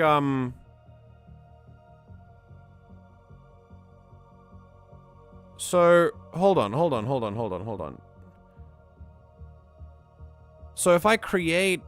Yeah, so if I create a character... Oh, damn. I have to create a character first? Just from nothing. So I just have to create a person. And then the GM chooses the Paragon. That was not explained. Was that explained in the intro, maybe? I'm intimately familiar with the consent overriding character. It's great fun. My husband adores it. We're gonna leave that one there just for a second. Doctor Who? Dr. Brian Bass. Dr. Brian Bass. Yes. Dr. Whomst? Dr. Whomst. Oh, Doctor Who. Oh, I get it. It's a famous character. Well, that was sent prematurely. Welcome, John. Go to the actual character creation section. You'll find a list of questions. Ah. Okay, well, I thought I was in the character creation section. Hold on. Where's the table of contents? Yeah, these are the paragons. Master, ritual, running, characters, appendices, running die, building die, bestiary, campaign. Starter grimoire, second session prep.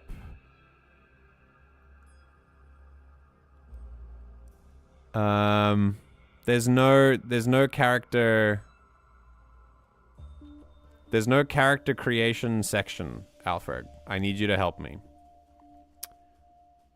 Also, why would it be before the paragons?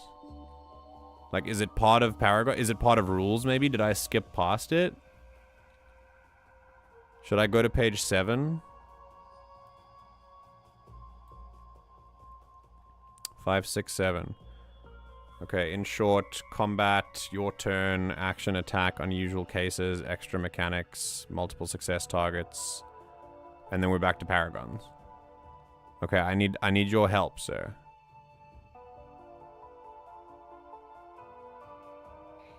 Die, campaign advancement, advancing a level, advancement map. Okay, and then there's the dictator. Yeah.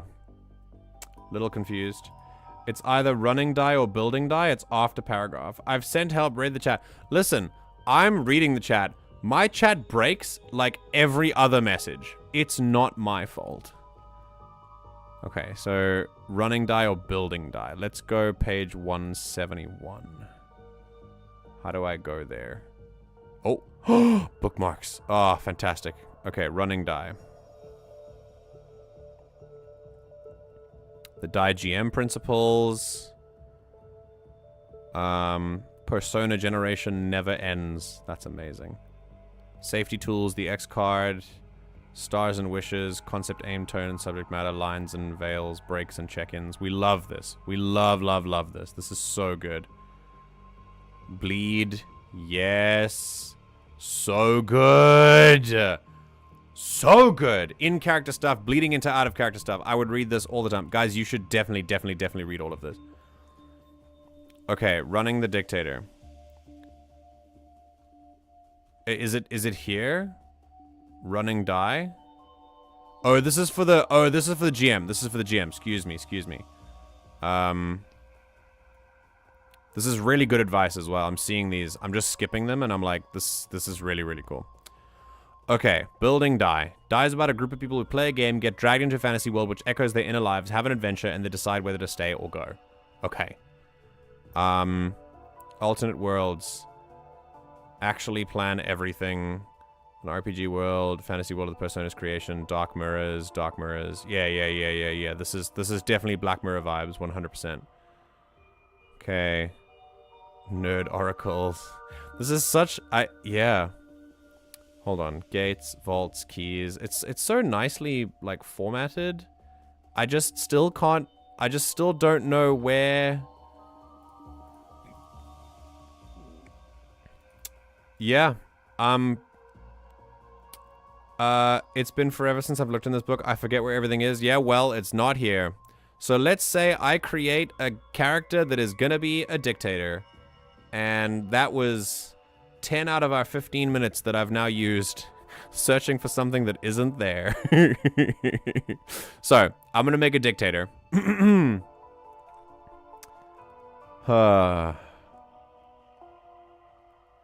back. Had to give a tot their birthday gift. Happy birthday, Buggy! You've turned 10! Oh my goodness, it's double digits! Wow. What a milestone. Taters, please send my utmost and most special birthday wishes. Thank you. You should eventually find a list of questions. Those questions make your persona. Based on that persona is how the GM chooses the Paragon. Okay, cool. I'm a GM. I choose the dictator. Great. Here we go. We're gonna go to the dictator and make one quickly. So this is how it looks. You read a sad story. You cry. Do you think that's sinister? As if someone has artificially taken over your emotions? Of course not. That's just what art is. Anyone who's ever met a dictator would disagree. By performing, they alter other people's emotional states. Dictators play people like a musician plays a harp. They can pluck the strings. They can snap them. They're like bards. If everyone was fucking petrified of bards. That's so good! Yo! Play a dictator if you want to be an artist whose performances warp others' emotions and even create magical effects. Yes. Use your imagination and creativity to work out exactly what your awful gift can do. Yes. Be hated and feared for very good reasons. Okay. Then, the dictator and consent. The dictator's voice must never be used to take consent away from players. Every die game starts with preparing the magic circle, which includes a stage where the group delineates what the dictator can or can't do, and where the dictators will even be in the game. No matter what's decided, dictators should use the safety tools, get consent from all players, and check in frequently throughout play. This is why I would be very good at a dictator, I think, because I do this in the middle of games all the time. So yeah, this is good. This is very, very good. Call it the maniacal laugh they let out when they heard you. Oh, that's very good. Okay. Page 115. Oh, is that where the thing is? Okay, we're going to look at that as a bonus. I don't know why it's in the rituals section, Alferg.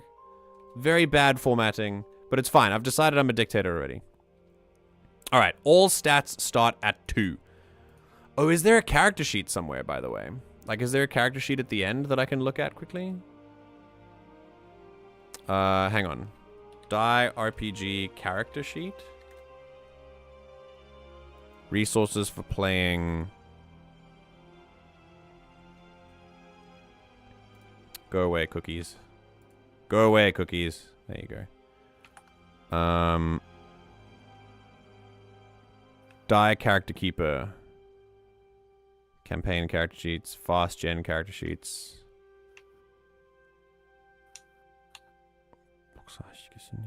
Ani? No, make a new one.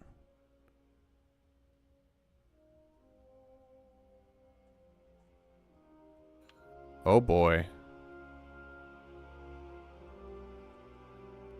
Oh boy. Okay, this is a little... Quick character advance... Yeah, campaign character sheets. Let's try that one. Ooh, okay. We're getting... Ooh, nice. I like it. I like it. Okay, we can't edit things. I wonder if I can download it and get to editing things. Looks great, by the way. Can we edit things? Oh, you can edit things. Okay, okay. Great. All right, cool. So, first things first. All stats start at 2. 2, 2, 2, 2, 2, 2. Okay. You have 2 points to increase any stats you wish. Dictators benefit from a high charisma score. I'm nothing if not a min-maxer. We're going 4 charisma. I'm going to be the most powerful dictator there ever was. It's going to be great. No character sheet. Notebook is recommended by rulebook. Wait, is that official? I don't know, man. I don't know. All right, what's the name of my dictator? My dictator is Richard Tuber. We're gonna be the greatest dictator ever. Okay, this is the core mechanic as well. There's the dictator's advancements. This is so sick. Okay. Equipment. Choose one of the following options. A rapier. Use dexterity instead of strength for its dice pool. The special is recover 1 guard. A dagger and a ranged weapon. A bow, pistol, or something else. Or a magical death touch. What? May use dexterity instead of strength for its dice pool. This weapon is concealed and cannot be taken from you. Yeah, I'm gonna go the magical death touch. Jesus. Of course I'm gonna do the magical death touch. That sounds great. I'm just gonna sit with my finger of death and just poke people. That sounds awesome. Okay, your look. You are wearing defense 0. Okay, no armor. Austere, severe angular outfits. Flamboyant straight out of a stage show. Spectacular evening wear. Severe angular outfits. That looks like the power coming from their eye there. I think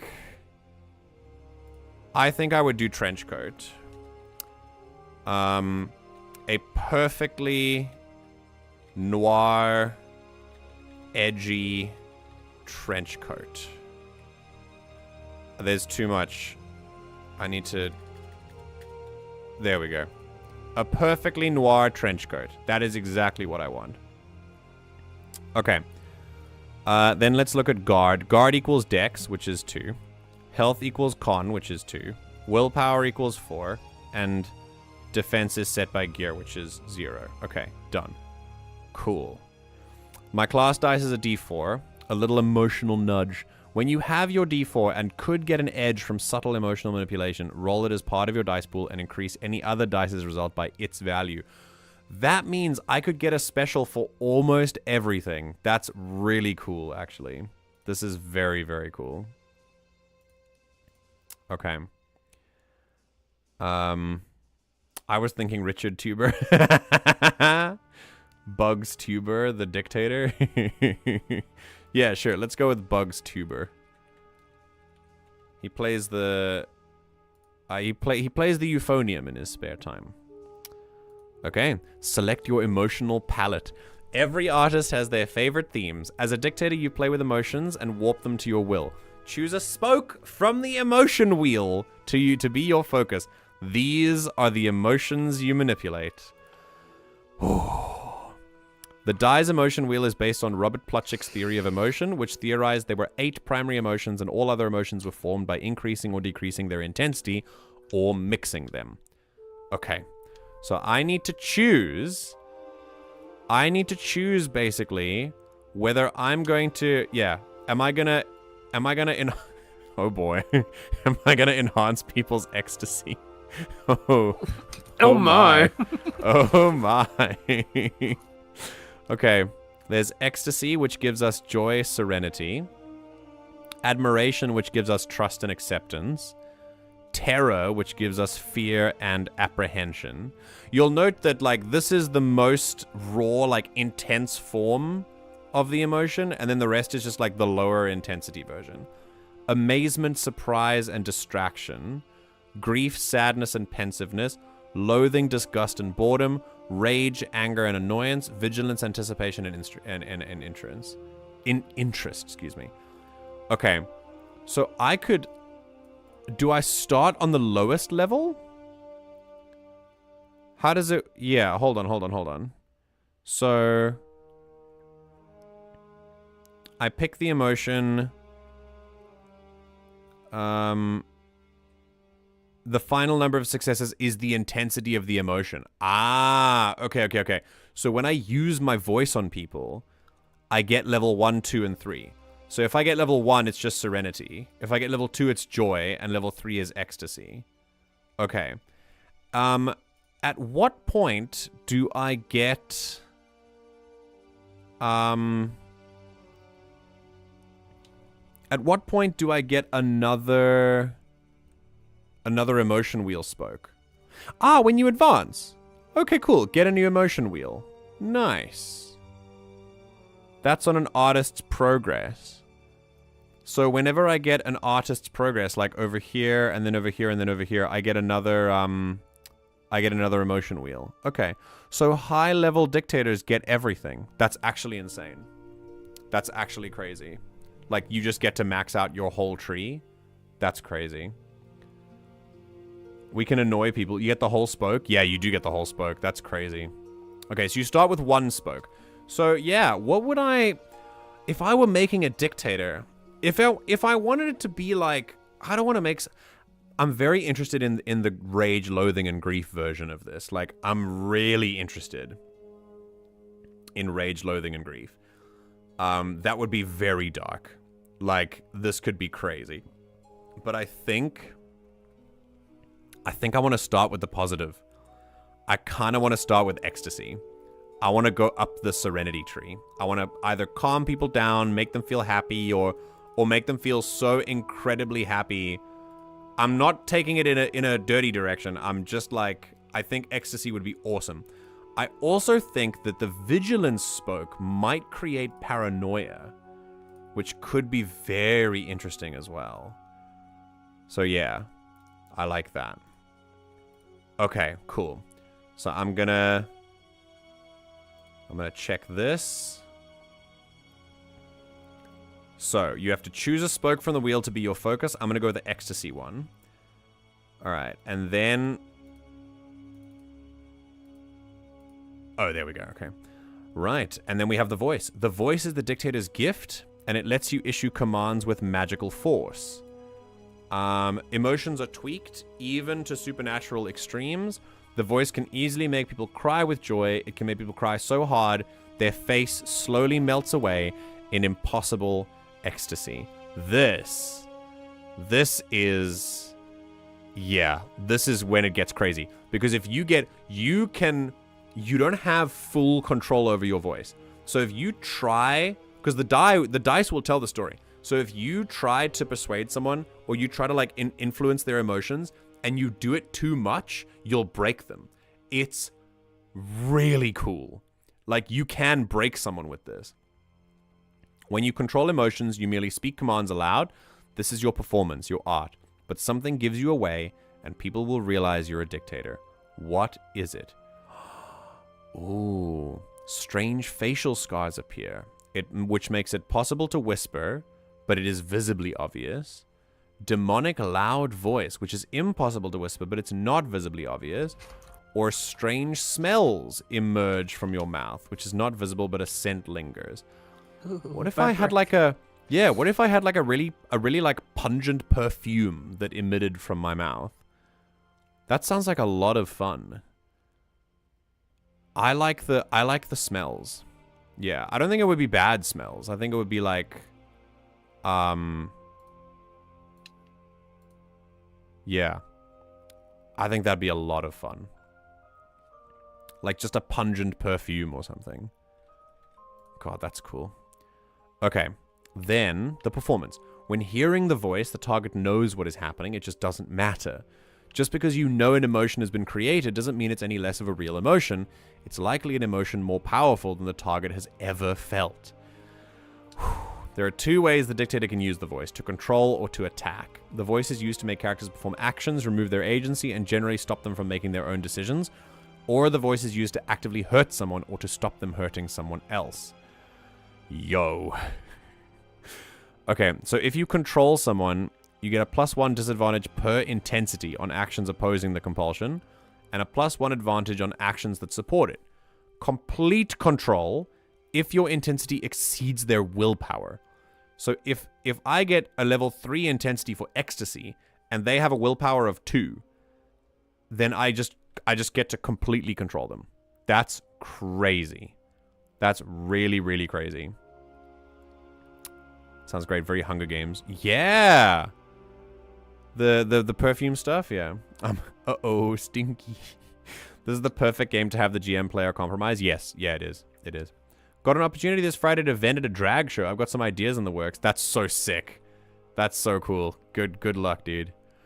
Okay, make them feel so hard it hurts. They take +1 disadvantage per intensity on attacks and are killed or incapacitated. I could just kill them if the intensity exceeds their willpower. Oh no. Okay, so this is what happens, right? Basically, this is a summary of what happens here. You get, basically, when I use my voice, I pass my D4, which is my class die, to a player whose character you're influencing. To affect anyone else with your powers, you must reclaim your D4. This is instant and ends that compulsion. Cool. So I can only compel one person at a time, which is fine. And then, here is the intensity. If I get 1 success, it's enough to influence them. Number 2, they feel it intensely. Number 3, they feel it as intensely as most people will ever feel it. Number 4 is more intense than love for a soulmate. Number 5 is all-consuming obsession. And number 6 or higher is supernaturally intense and likely lethal. But have a look at this. If you roll a critical failure, you're unable to remove the emotional state. It's permanent. You've broken someone. Ignore the D4 when calculating whether something is a critical fail or not. That's crazy. You can perform for multiple people, you just can't perform for multiple, like, paragons, I think. Like, the audience, NPCs, you can do as many as you like, I think, yeah. But you take successes away. This is so good. So good. Okay, yeah, so this is the Dictator advancement, so let's have a look, yeah. And this is it, by the way. Like, that's just it. This is advancement, so that's fine. And then there's the Fool. So this is genuinely... That's the character. It literally takes, like half an hour. That is fantastic. That's absolutely fantastic. I love how quick that was. I'm genuinely so impressed. Yeah, the reason I could trust you with Dictator is because I know you'll never use it on another player unless narratively necessary. Oh, of course. I wouldn't just abuse the trust that we put in each other. The magic circle is sacred. I know this. I preach about it all the time. It's narratively necessary because it's what my character would do. This is why Ash should play the Fool. Wow. What are you trying to say? You would actually be a perfect Fool in this system. Basically, the Fool is all about manipulating luck and doing increasingly crazy shit to, like, manipulate luck, basically. Ash would be the perfect Fool. Yeah. Okay. Cool. So I just want to skim over the advancements quickly. Artist progress is not what you know. You can, you get favors. I'm just going to skim through it. You get a henchman. Cool. One step ahead. You may declare that a pre-existing plan is going to come into effect and define it in a flashback scene. Sick. You have a gig. Nice. You have a fan base. A small group of acolytes. Oh, God. Emotional capital. The Dictator has enough influence in a major settlement that they can leverage almost complete control. That's absolute. Anytime you want the city to do something. What? At what point do you get emotional capital? Okay, right here. This is when you get, like, pretty world-breaking stuff. Yeah. I can imagine, Alfred, that when you get to that level, the world starts to break a little bit. I can imagine the world would sort of start to come apart at the seams, I think, as things get, like, more and more chaotic. Because that's what happens in, like, Jumanji and Zathura and, like, all the other types of games where people get like, sucked into a board game or whatever. Like, Never Stop Blowing Up from Dimension 20. Things start getting wild the more powerful the characters get, you know? So is this a player character? Sorry, I've been working with this in the background. Yeah, this is the player character. This is one of the... So remember, Chris, this is a Jumanji type game where you play a person, you play a real person, who then gets sucked into a game and becomes a persona. And that's the magical character. The real person is just a person, like a human being. The magical character is this. This is what we're doing here. That is actually the mechanic of the game, if I remember correctly. The longer you're there, the more this world literally breaks down. Yeah, that's genuinely how, like, that's a running theme of a lot of these worlds, yeah. I forgot about Never Stop Blowing Up. Yeah. Yeah, you did. I finished it, by the way. The show that you asked me to watch together with you. Still on episode 2? Out of, like, 8? I don't know, taters. I don't know. I'm starting to just... starting to lose faith. Damn, they sound extremely OP. Yeah, but the thing is, everyone is OP, so no one is. Like, everyone gets their own specific uniqueness of, like, how they break things, which is really cool. Carving out their heart. When you use the voice, declare this ability before rolling to make the influence permanent, unremovable, even by you. This ability does not work on any other personas and will void the protection gained from Live at the Witch Trials or Live at the Witch Trials if word gets out. Live at the Witch Trials, I think, or Live at the Witch Trials. I don't know. Your name has attracted a bounty and hunters. Ugh, yo! That's so sick. Okay, Portrait of the Artist is a monster. The names are so good, dude. You can grow the claws to back up the personality. When you take this advance, define the monster lurking inside you. Oh my god. You can redefine your monster anytime your self-image of your monster changes. Pick 4 traits your monster has. Invulnerable to a common form of harm. Attacks have special. It's invulnerable to emotional control. It can attack at range. Its health is 2 times con. It's more tanky. It can use the voice. It can fly. It can pass through objects. I want to be one! Alfred, please run a game of Die. Can we do this? Can everyone else join, please? Can I be a player? Oh, I want to be a player so bad. I'm never a player. I've not been a player in years. Years! Okay, but you make the story. No, that's the point. I want to be a player. I don't want to do all the fucking legwork and back-breaking effort. I want you to do it.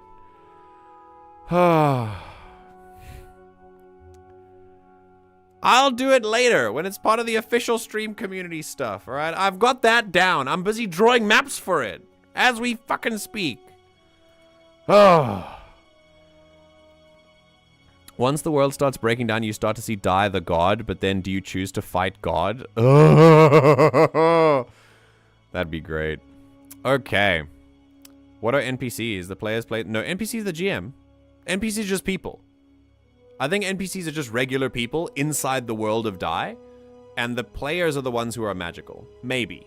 I'm not really sure. Okay.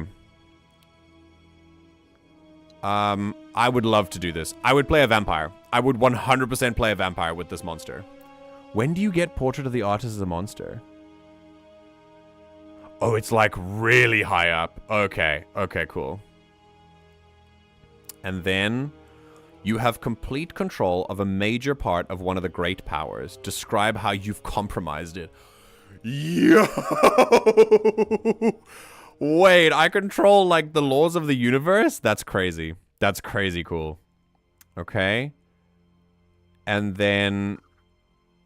Yeah, I'm drawing a map with my toes. You're 100% correct. Yeah. I'm so gifted. Every appendage on my body is working overtime right now. What? All of them. All of them. My nose is twitching, if you can really, like, see it clearly. It's sort of, it's got a laser pointer on the end of it, and it's just kind of outlining the next map to do while my toes are drawing. My favorite part of this game, the players can leave Die at any time, but they have to all agree to. So what happens when they don't? Yes, that's how Never Stop Blowing Up works on Dimension 20. They all have to agree. And it causes a little bit of tension when one of them doesn't. It's very cool. I meant more like the normal... Spoiler. I meant more like the normal people in this world sound completely at the player's whims, but thinking about it is the same in D&D. Yeah. Yeah, it is. Yeah. You get to, I think this game is less about like grabbing XP and stuff. It's more about like dealing with consequences. I think this game is very much about like you're punishing yourself. Remember, the whole point of Die, the personas are a part of the character you're playing that they want to improve upon. Like, it's a lesson for your character. So your character as a human being, the persona plays a part of that character that they like wish they weren't, or that's like their darkest self, or like the self they regret, or like it's a real exercise in the human condition. That's what Die RPG is. It's really cool. Okay, and the Great Dictator. You can target any number of beings with willpower 4 or less with your performance, so long as they can clearly perceive it. If those in power learn you have this ability, you lose the protection gained from Live at the Witch Trials. That's crazy. That's absolutely crazy. And that's it. That's the Dictator. Stay tuned for the other characters. You can read this. I have pinned this in media. For those who enjoy looking up tabletop role-playing game rulebooks, I will also give you... I will also give you this. I will give you this this sheet as well. So let me upload this actually. I'll go into downloads and we'll do it right now.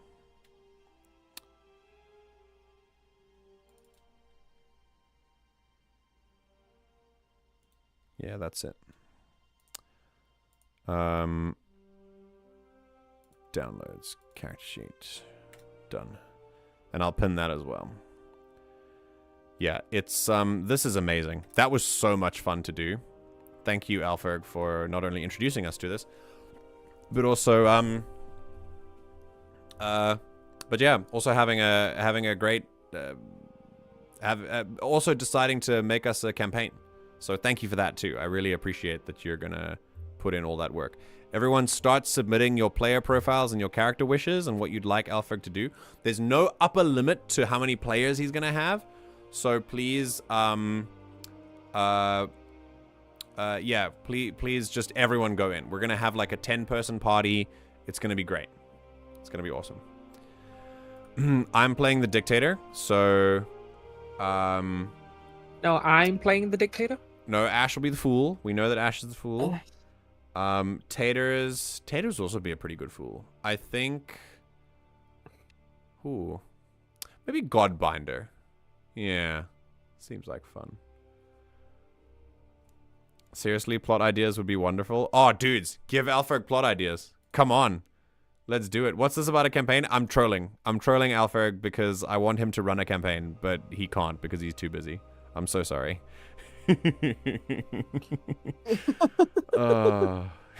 Chris got very genuinely excited for a second. I really apologize.